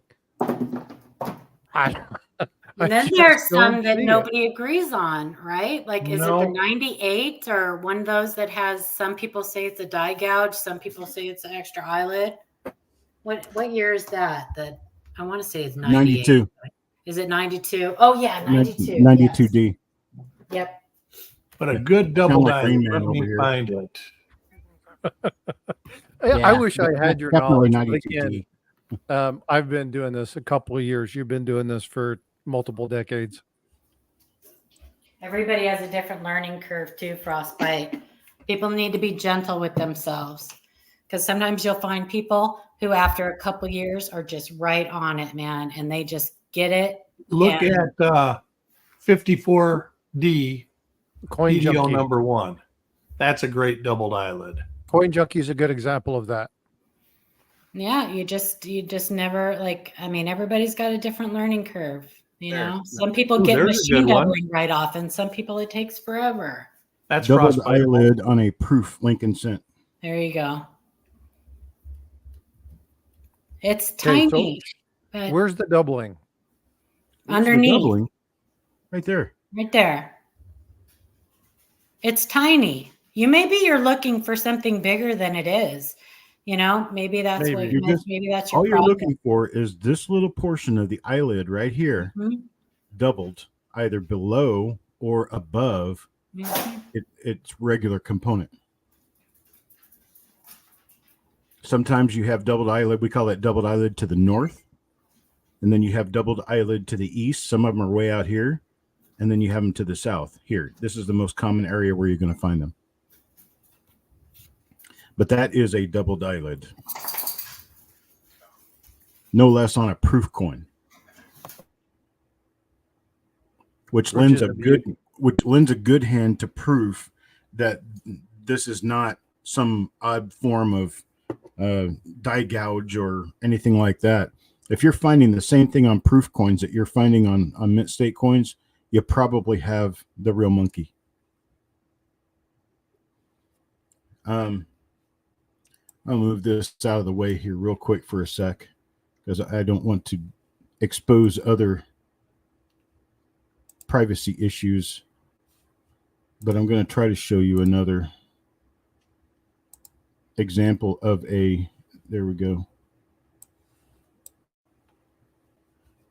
There's another one, much more minor, Right back. much smaller, but it is there. Okay, so that one's basically touching the eyelid. Yes. Yeah, almost. It's a- Okay.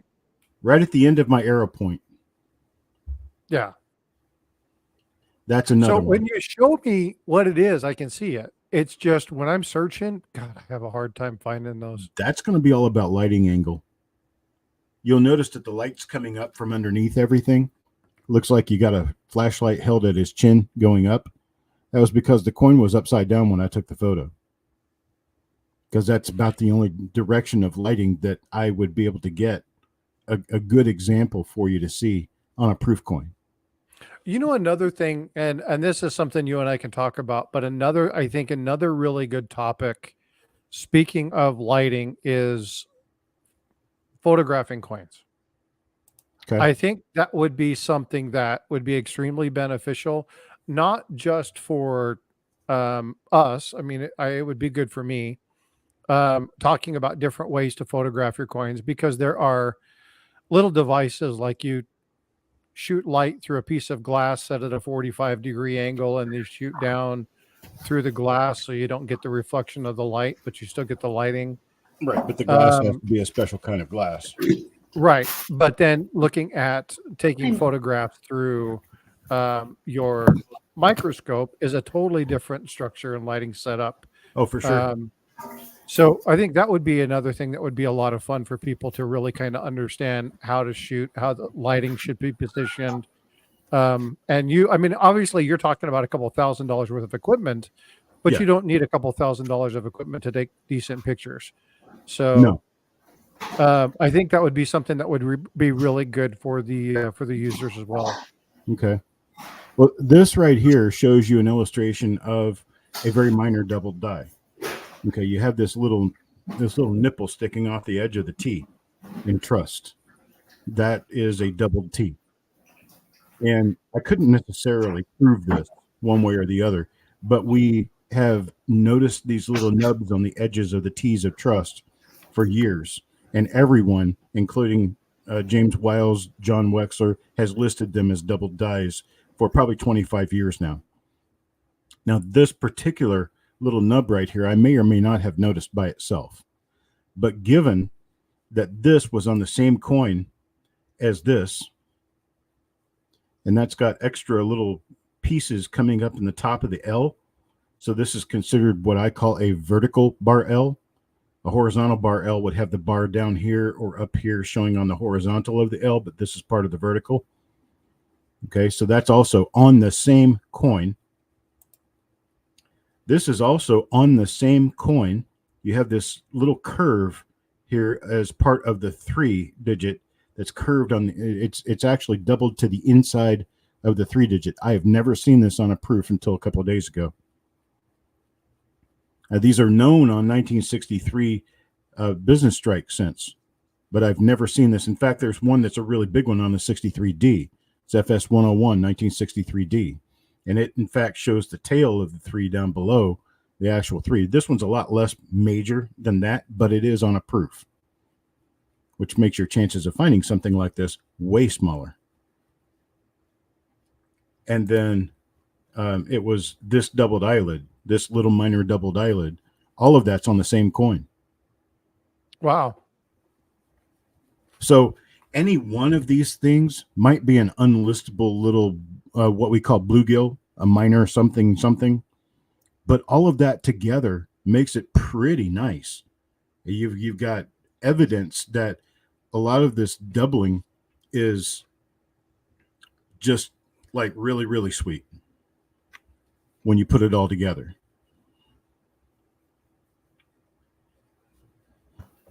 These are the things, Chuck, Mhm. that we need to see in the next volume 1 of the Cherry Pickers Guide. That would be nice, but the problem is the Cherry Pickers Guide. If we had stuff like this listed in all the different ones that I have found, something like this listed in the Cherry Pickers Guide, it would be probably 6 volumes just for. I didn't say we needed all of them. But I'm just saying that it's much better than putting the leaky bucket quarter. Yeah, the Or spitting eagle. the spitting eagle, all 50 different ones. And that all goes back to the Bill Fiva having character. well, I'm going to rename that spitting eagle to the Haktua eagle. There you go. Up to an eagle. Well, I'm had to just go there. saying that we need, because I'm hearing talk of a supposed new nickel double die they're talking about putting in the volume 1, and it's been around forever. Oh, there's a lot of things that should be in the Cherry Pickers Guide that are not. There are, but 1960D RPM number 1 is Right. probably the nicest Lincoln Cent RPM there is in visibility, but it is not in the Cherry Pickers Guide. It actually is in the Cherry Pickers Guide. Oh, it is now? Okay. Yeah, but it was just added. It was out. It was omitted for years. But Chuck, we need people involved in the Cherry Pickers Guide, and we need people involved that are more in touch with what collectors are really out there finding and what collectors are really interested in. Because the people that did the last one, I think, are a bit out of touch.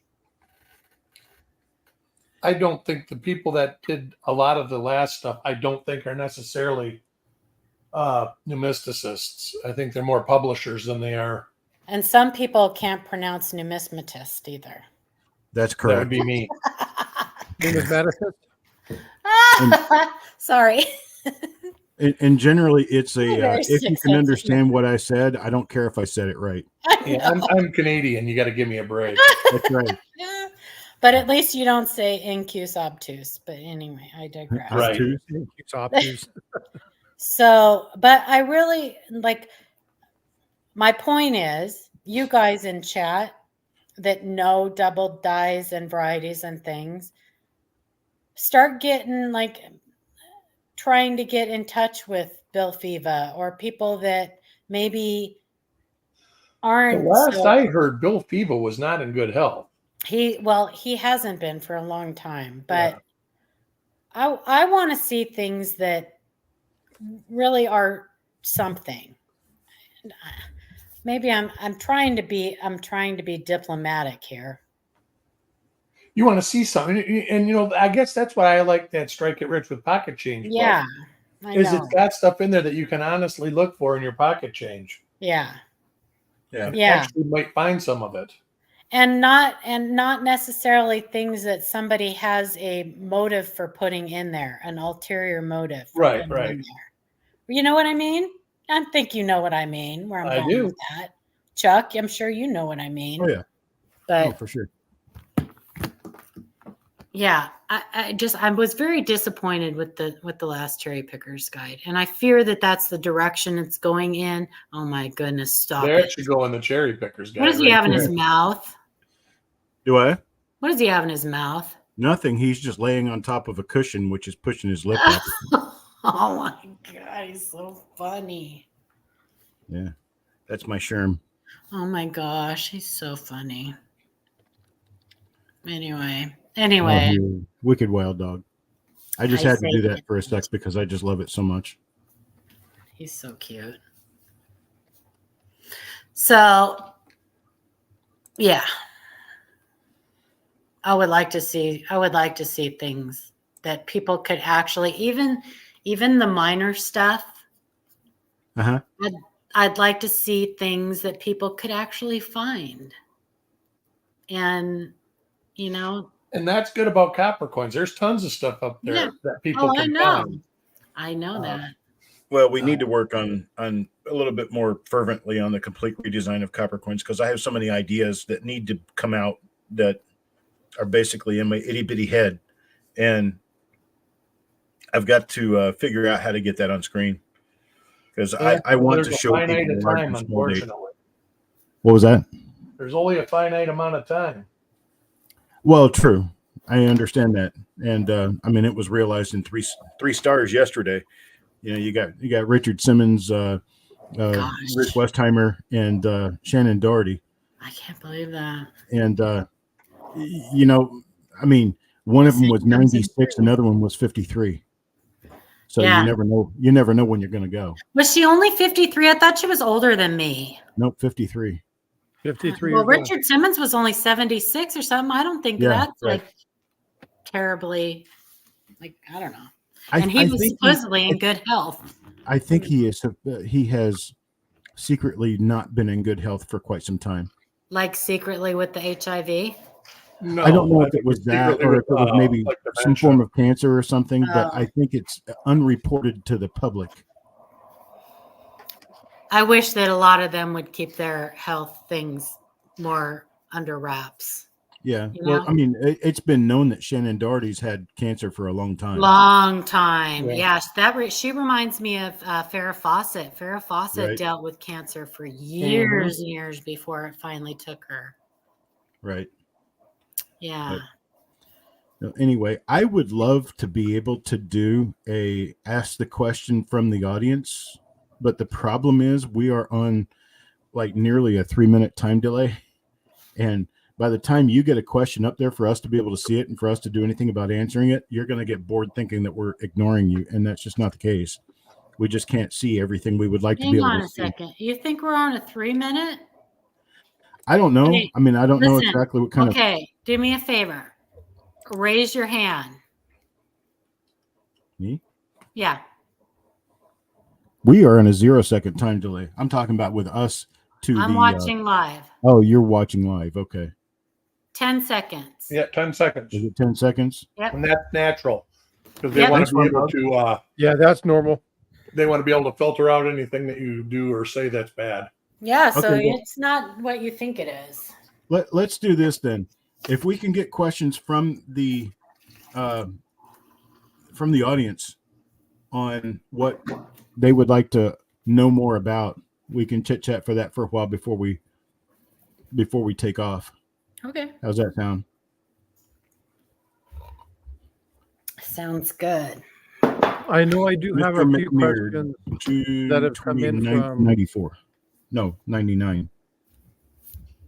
I know I have a few questions that have come in from like YouTube me regarding searching varieties and which ones to look for. Oh, Like what are some of the dates that have good yields, like 60 would be a good one. 60 depends days. on what variety you want to look for. Yeah. Well, So it also there's a depends on the bunch of those. denomination you're talking about. Yeah. But you want like number one yield? I can give you number one yield. Number one yield on RPMs is going to be 1960D, Yep. generally Large large date. date. Mm-hmm. Yeah, well, Or a 270 of bear. them or something like that. Yeah, your number. Yeah, there's 200 and over 270 of them. Yeah. So many that they are very difficult, even for very experienced people, to pluck them apart from one another. And you can always look at the 2009 formative years. Yeah, 2009 formative years reverses, especially right around the hand in the center of the design, are going to be kind of prolific. There's over 100 different dyes known, and in almost any original roll, you'll find some. But probably the most prolific as far as double dyes are concerned overall is if you can find yourself an unsearched roll of 1963 proof Lincoln Cents. There are double dyes galore in 1963. I have rolls of them. Have a good day, Farm Dog. Oh, that's a nice one. D over D, S. D over S. That's die 2, right? Die Or is 2. that- That's right. Yeah. Lovely. I don't know how I knew that. I should slap myself in the hand for even knowing anything about I wish you Buffalo would. Well, you didn't gag, so Nickels. Right. No, I don't gag on those. I only gag on the nickels from the 50s and 60s, especially Cheers. 64. Cheers to that. 64 Ds. Yeah. I actually really like Buffalo Nickels. I always have. It's I a love beautiful Buffalo design Nickels. created by a wonderful artist. The problem with Buffalo Nickels is they have so much design and so much relief. It's really hard to tell just by looking at them in your hand when they have really over-exercised the dye. Mm-hmm. And sometimes those dyes can get really kind of mushy and really kind of icky looking. And actually what looks like fur on the buffalo turns out just to be a bunch of dye wear. What model of ham scope? Oh, ham scopes are expensive, aren't they? They can be. let's see what this one is. They I can think be this might the same expensive, but the scope is not the most expensive part. What The is it? lighting. A stand? And the lighting. Yeah, the lighting is the really, really hard part. thing. Yeah, And if pretty you're sure going to that's take the same one. pictures, you have to get a scope that employs a camera. And my scope and camera combination Oh, were wow. about $800 on a half price sale, so they should have been around $1,500. And the light itself, just the light that I use, is about $500. And the gooseneck that I have that brings the fiber optic transmission of the light from the box to under the scope. If I were to go to Scientific American, it's Applied Scientific Devices. If I was to go to Applied Scientific Devices and order one of those new, that arm alone is $540. So it's your optics, your lighting tend to be much more expensive than the scope itself. The scope is great. I mean, great, wonderful. But if you don't have good lighting, your scope isn't going to serve you well. Gotcha. And I have Now- very, very simple solutions for my lighting. It's also, and correct me if I'm wrong, but if I remember the discussion you and I had initially about this, the incandescent lighting is way better than LED lighting as well, right? By very far. Okay. I actually don't have incandescent or LED under my scope. My underscope lighting is actually halogen. It's a small halogen bulb inside of a box that transmits through fiber optics to underneath my scope. So there's no temperature problem under the scope. The box will get hot if I run it too long. So you have a Much. fiber optic cable that is powered by a halogen bulb. Yes. Yes. Cool. And that's what anybody who's really serious about photographing under a microscope is going to have something like that. That's what And Eric it's has. still That's what you're quite- looking at right now. Which is one reason I have major issues, is because I have a broad source light, and I end up, what happens is we have auto correction that happens because the light overpowers everything, and then I have coloration change on mine. So it becomes exceedingly difficult to photograph or view on mine. So Well, we have two different forms of of correcting light.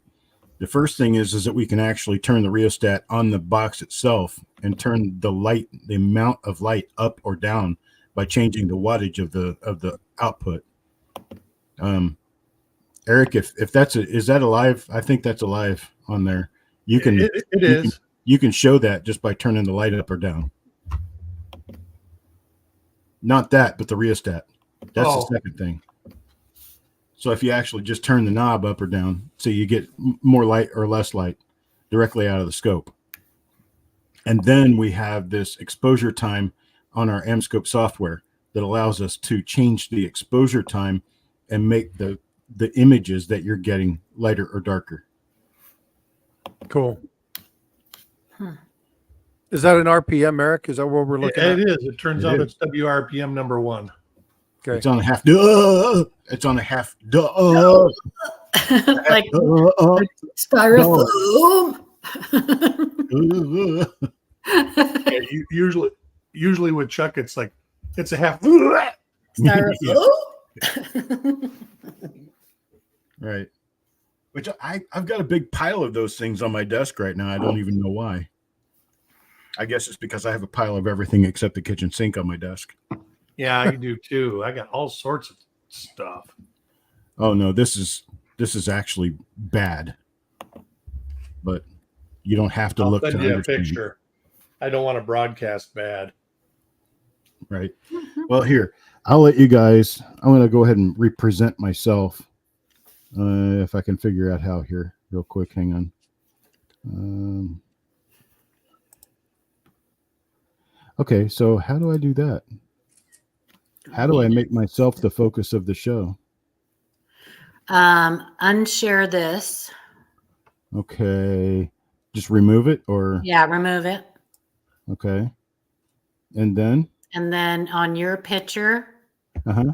I think on the top left it says solo layout, or down on the bottom under. Oh wait. There you There go. we go. Okay. Yeah, this is me. I am going to do something I've never done before and will probably never do We again. need music and drinks. Music and drinks. Dollar could help. bills, y'all. I'm actually going to give you a short tour. Oh, sorry, Papa Giorgio. I wasn't reading. There's chat. my What did you- microscope and the camera on top of it. And- Wow. And I can change the picture on the camera just by turning the camera. I can change the angle of the picture. But there's my box right there. And this rheostat right here turns and makes them brighter and dimmer.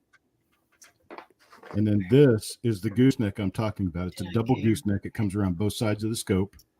And this little guy right here, Didn't. this is just a penny tube, a milky penny tube covered in construction paper. And I've got this little foam stuff stuffed in the end of it.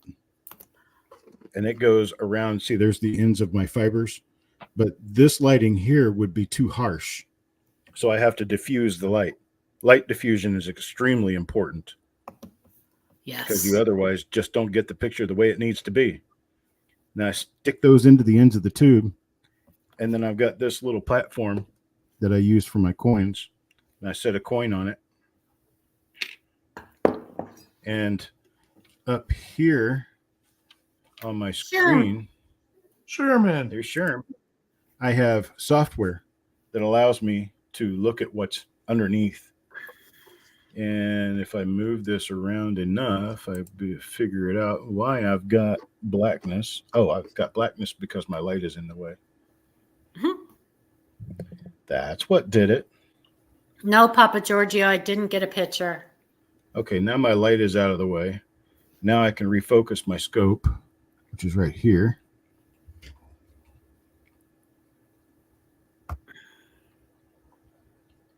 Now, if we look up here, we can see the picture that I see under my scope directly on my computer screen. Why this one is up there, I'm not really sure. Oh, this is a double die reverse that I have to identify. But that's why. And then here, I have a knob that allows me to zoom in and out. Address. So you can see it zooming in and out. And then I just play with my software and change my lighting exposure and other things to get it to look the way I need it to. And then when I want to take a picture, I just hit this little snap right here.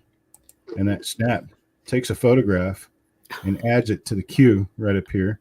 And this is actually a photograph that I can just save as a JPEG and upload to my website, put it in Photoshop, edit it, do whatever I want to do.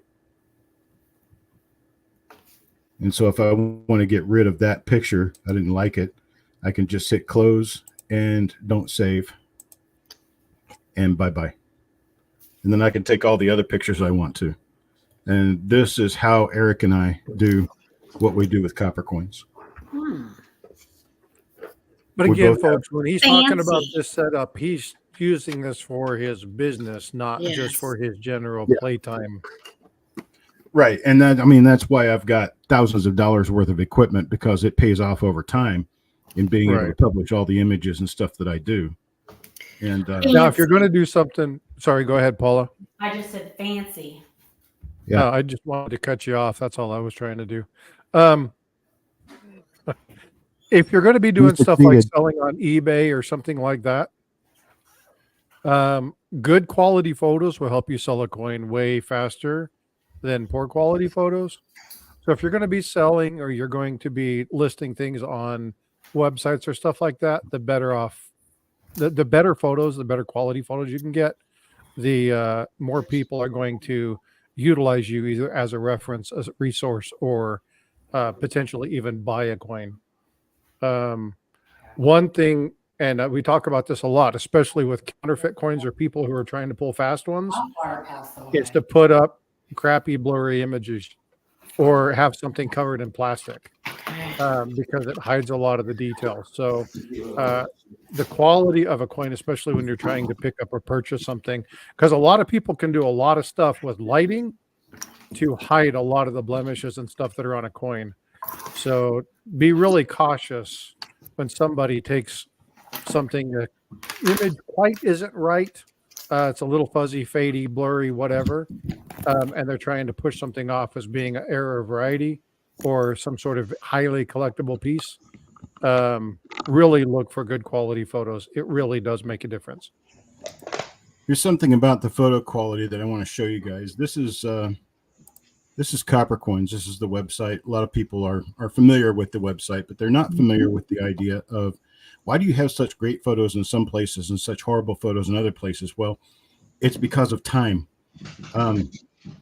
This right here is a photo of a particular die that was taken by yours truly, probably at least 15 years ago. Nope, this one's more like 25 years ago.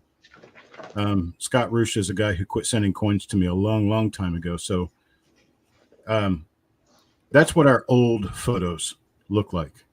And we have since progressed to this. This is Eric's photography here.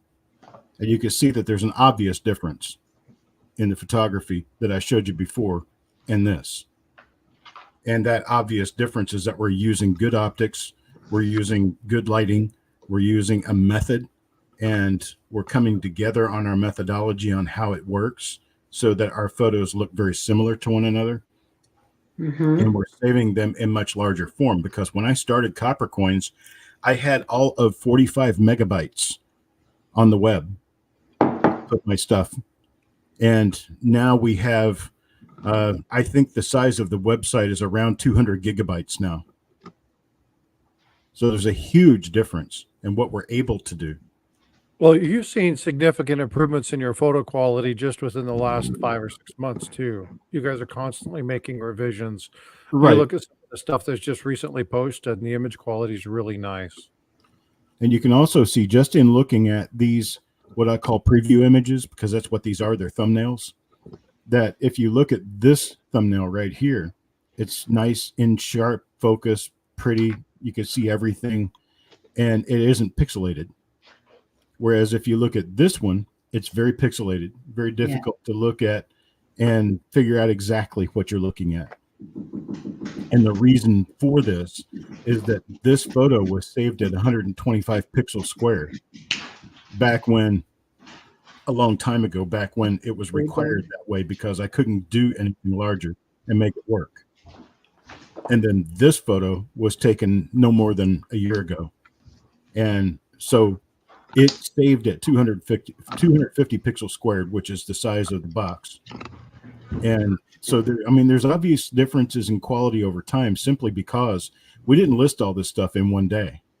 And so it's not all going to look the same. And one day you can take pictures and struggle and struggle and struggle. Can't get the lighting. Right. Then you wake up the next day and turn your machine on and it's perfect. And I don't understand why. This was taken with a relatively inexpensive camera through a single-eyed microscope that doesn't have adjustment on zoom. I know exactly what microscope was used to take this photo because the photographer received that microscope from me. It was the first microscope I used with copper coins. And I have since changed away from stuff like that because that just doesn't give you the photo quality you're looking for. I have a microscope that's very similar to Eric's here. So for somebody who's looking to, and I know we talked This is my about, scope. say that again? I said, this is my scope. But you know what? Those work for what you do. You can look at your ear and your coin at the same time. If you get some good lighting, there's some people that take I some wanna decent see that. pictures with those endoscope microscopes. Oh, I've taken some really good photos with it. Yeah. Well, the one And cool it thing does about the those job. It is does you the can take job. them out of the holder and you can handhold those too.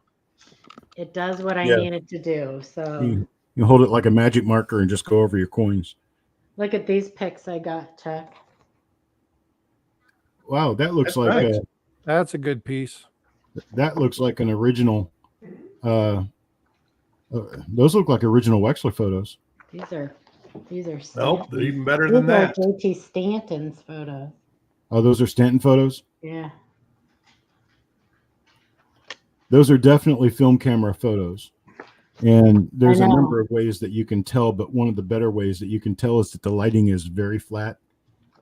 And they did that because you couldn't see the photo before you actually paid to publish it to yourself, where you paid to make prints. And they wanted to make absolutely certain that they didn't have issues with lighting and shadows. Look at that scope. Is That's that an Gordon? Amsterdam. Oh, that's Ken. Ermigursh. Oh my A couple years gosh. ago. That was before he started growing hair. Yeah. I got a picture of him from the 70s. Very interesting picture. Who's that? See, that's Ken. Is that Fred? Yeah. That's Fred Weinberg? Right there. Yeah. Who's the guy in the middle there? I don't know. Is that Arnie? Maybe. No, I don't think that's Arnie.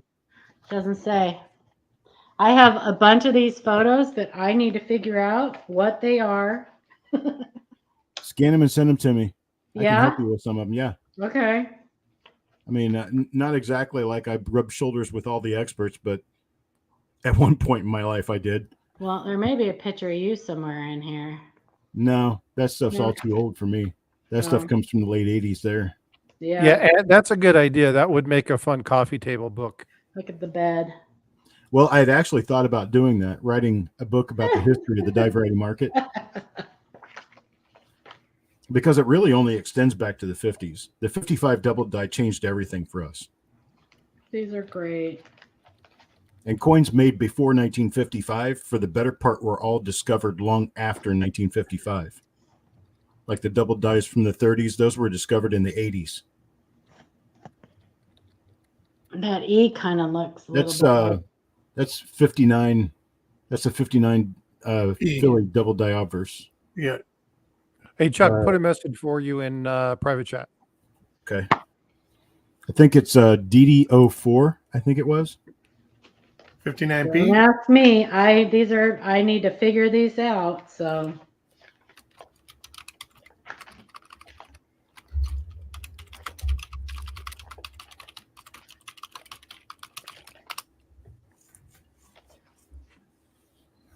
I have Well, I errors responded. too. But I can't see my response. That's weird. There we go. It took it a while to show up. Gotcha. That's what I'm interested in. I think that's Yeah. going to be cool. Yeah. Well, I'm working through some of the. I need help. I need help from somebody who knows more about legal than I do, especially copywriting.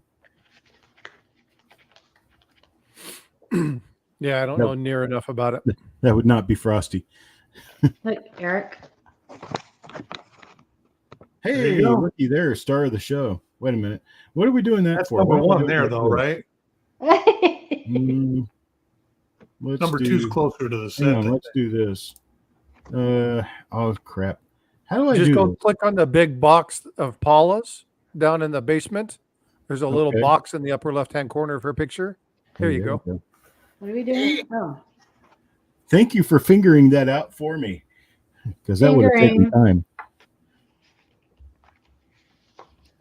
yeah. I gotta go through all of these and figure out what's what. I mean, there's some really cool. I have pictures of some amazing. Look at this one. Oh, bucket list.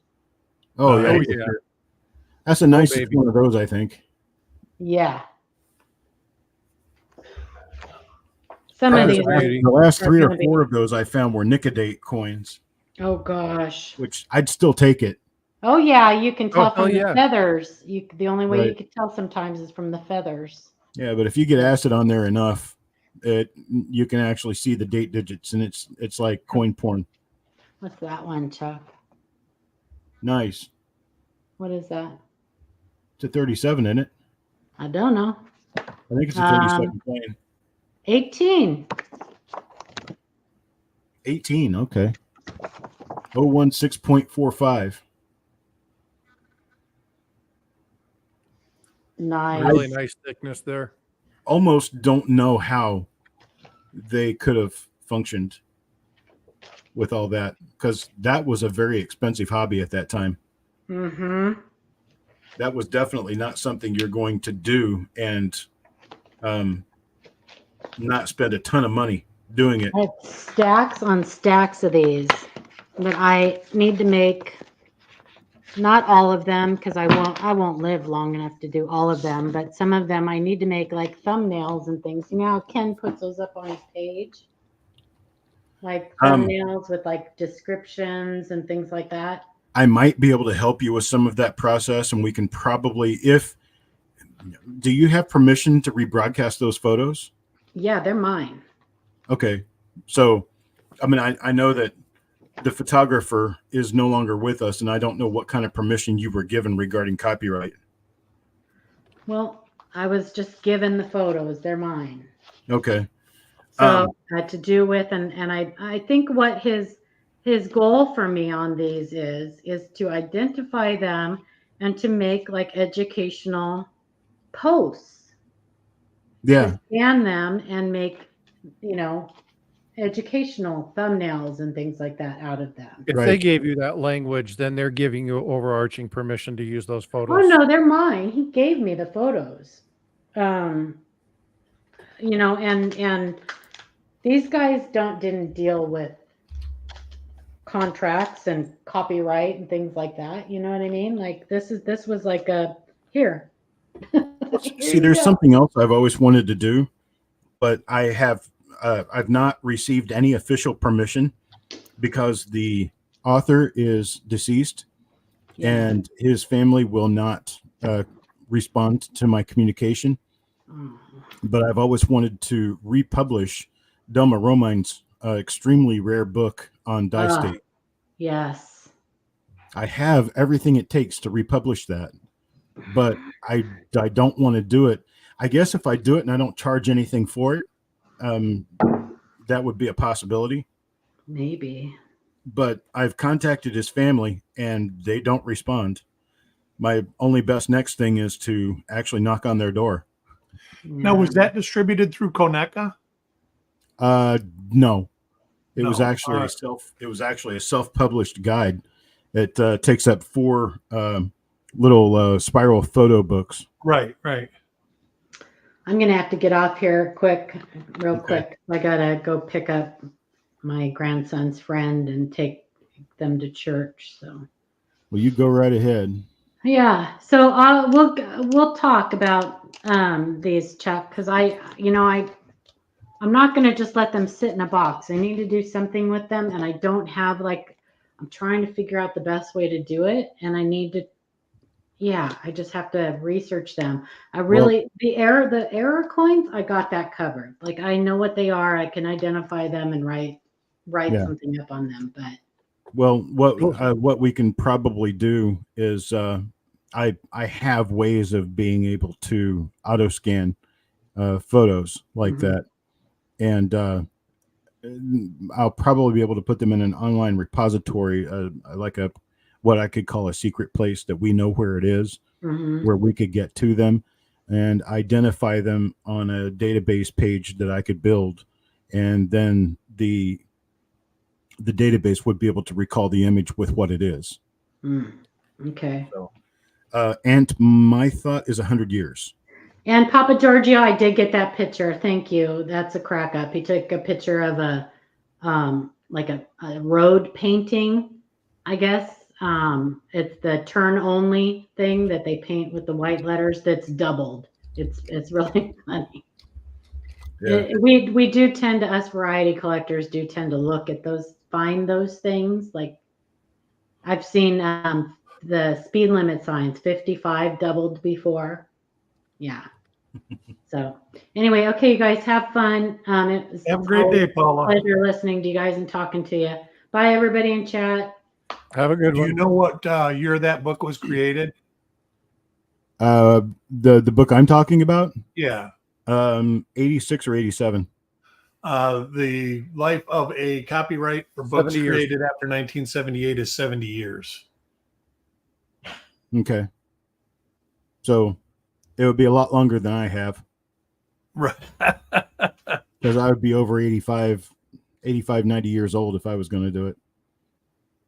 But my point, though, is not in trying to take any credit. My point is you just want to republish it. Yeah, I just want to republish the information that Delma put together, because he put together a really good resource of photos and information that can be scanned and put into PDF form in a relative hurry. And it could be something that that I could put out there in downloadable form for free. Who is the publisher? There wasn't one. This isn't even copyrighted. But it's So you're doing it basically just as a courtesy. right, yeah. Okay. But this book, hang on a second, let me grab it. So by the way, folks, you see how his room in the background is all coordinated and organized. Those are all scents. Yeah, including a closet full. Yeah, but you should see his garage. This is book number 1, and my cover might look different from yours or anyone else's. It does actually have a copyright date on it. It's 87. But this is the inside of the book, and you actually have actual prints of photographs with explanations mimeographed onto colored cards. And as it goes through the information, you flip through the book and see what he's got. And that's the essence of what this book is all about. It just gives you information. It is copyrighted, but I think he only made 12 copies of this. And I have the copy that at one time belonged to Frank Bauman. But there's the 4 booklets that turn into this one publication. And I would like to scan and republish this information just so more people can have it, because I know that it would not have been his intent to publish something and have only 12 copies of it in existence worldwide.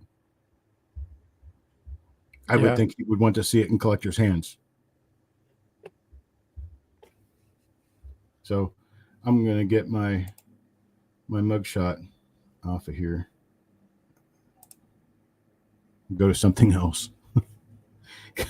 Because I don't like my face on screen. Wow. Here's an interesting thing about that book.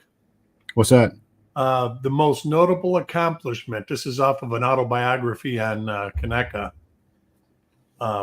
was a 9-year dye state study, which was probably about 90% complete and accurate at the time of his passing. The study was so impressive that the U.S. Mint purchased 2 sets of the study and was told that the study was used to improve quality of the U.S. Mint sets starting about 1990. There you go. Wow. But even at that, the information is indeed copyrighted. It is indeed protected by copyright law. It does indeed need permission in order to publish the information. But I'm wondering if giving away this information counts under the same part of the law as might using want to it call yourself. Ken Potter. Okay. Because I seem to think that I remember Brian saying that he gave the rights to Kaneka and that Ken Potter was in charge of it. Okay. Well, I'll ask Ken then. You know, that would be somewhere to start. And he might know, the answer to the questions if you can republish it and give it away for free. Thank you, Miss Hoffman. I'll see you in St. Louis.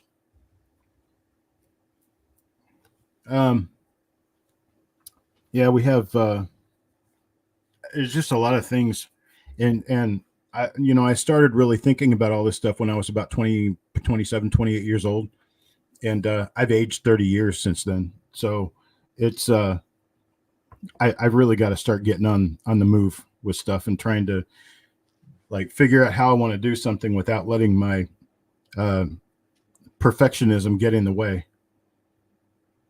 Because I have a real problem with producing substandard output. I figure why do it at all if you can't get it right the first time? But hey, Robert, thanks for coming up. If you haven't already done so, make sure you subscribe both to Copper Coins and my channels, and then hit the notification bell. That way, when we go live, you get that information. You may already be a channel member or whatnot, but just make sure that you're there. That way, you get notification when we go live. That way, as information comes out and we're providing stuff, you get that. So thanks for coming in. Thanks for sharing photos and having the discussion today. I definitely appreciate that. I'm going to turn my scope light off. I think I'm just about done. Yep, I'm going to turn my stuff off too. I think it's probably good time that we start wrapping things up and say our thank yous. I do appreciate everyone involved in this, because not only the people you see on screen, but the people that are on in the chat are all people who are proliferating a hobby that I think is a good, clean hobby that we should all be involved in. There is a science to this hobby that takes a good amount of practice and a good amount of experience to get right. And if you are a patient person and you have the ability, the aptitude to be able to learn new things and work with new things, there is no limit. The sky is absolutely the limit to what you can do or where you can go with this hobby. And that's something that isn't necessarily something that can be said for a lot of other hobbies, because there's a lot of hobbies that cost a lot of money as you go through them, and your learning requires money. This is a hobby that you don't really have to have a lot of money to get in and do it. You can get rolls of coins from the bank to look through. They're not costing you anything, because what you don't find, you just take it back to the bank and trade it in for more. there's a lot of people, including the three of us, Paula, and a lot of other people online with emails, websites, channels, Facebook experiences that are willing to help, who know what they're doing. And there's a ton of it out there. You just have to be in the right place to ask the right questions at the right time. And I try to be there as much as I can for everybody. And I think this is, it's our way of giving back to the hobby, but at the same time, if we didn't have anyone to give back to, it would be pointless. So thank you guys all for just being a part of this. And I'm going to shut up now. Well, I want to thank you. Number one, when the people in the chat said that they wanted to do a small date, large date, but having the technical issues on my channel, and then you picking up and continuing this, I thank you for that. The three of you, Paula, Eric, and Chuck, have been mentors. I've been able to ask questions even from the get-go. When I first came on, Chuck took time out of his day to talk to me, even allow me to interview him regarding varieties and errors and what's the difference, and with gentle correction, with no filter needed. I mean, just straight up, no, that's not right. Because it's matter of fact, you know exactly where you stand. And in this hobby, you need that, right? A lot of people try to sugarcoat stuff and make it nice and sweet. No, you just need to be able to know exactly what it is, know what you're working with. So I give these three huge props for the work that they've done, the efforts that they have put in this hobby, the things that they have done to advance it. I'm coming along as the newbie in this, just trying to further education and try to alleviate disinformation. And so I rely on the knowledge of these three. When he said earlier, there's 100 years of experience, 99 is them.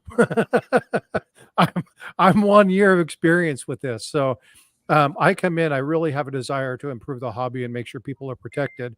But without them, I wouldn't be where I am. So my thanks to all of them for the willingness that they have to for this hobby. And I'm easy. I just want to thank everybody for joining. I'll see everybody soon. All right. Appreciate it, folks. Thanks a lot. Again, y'all. And we'll talk soon.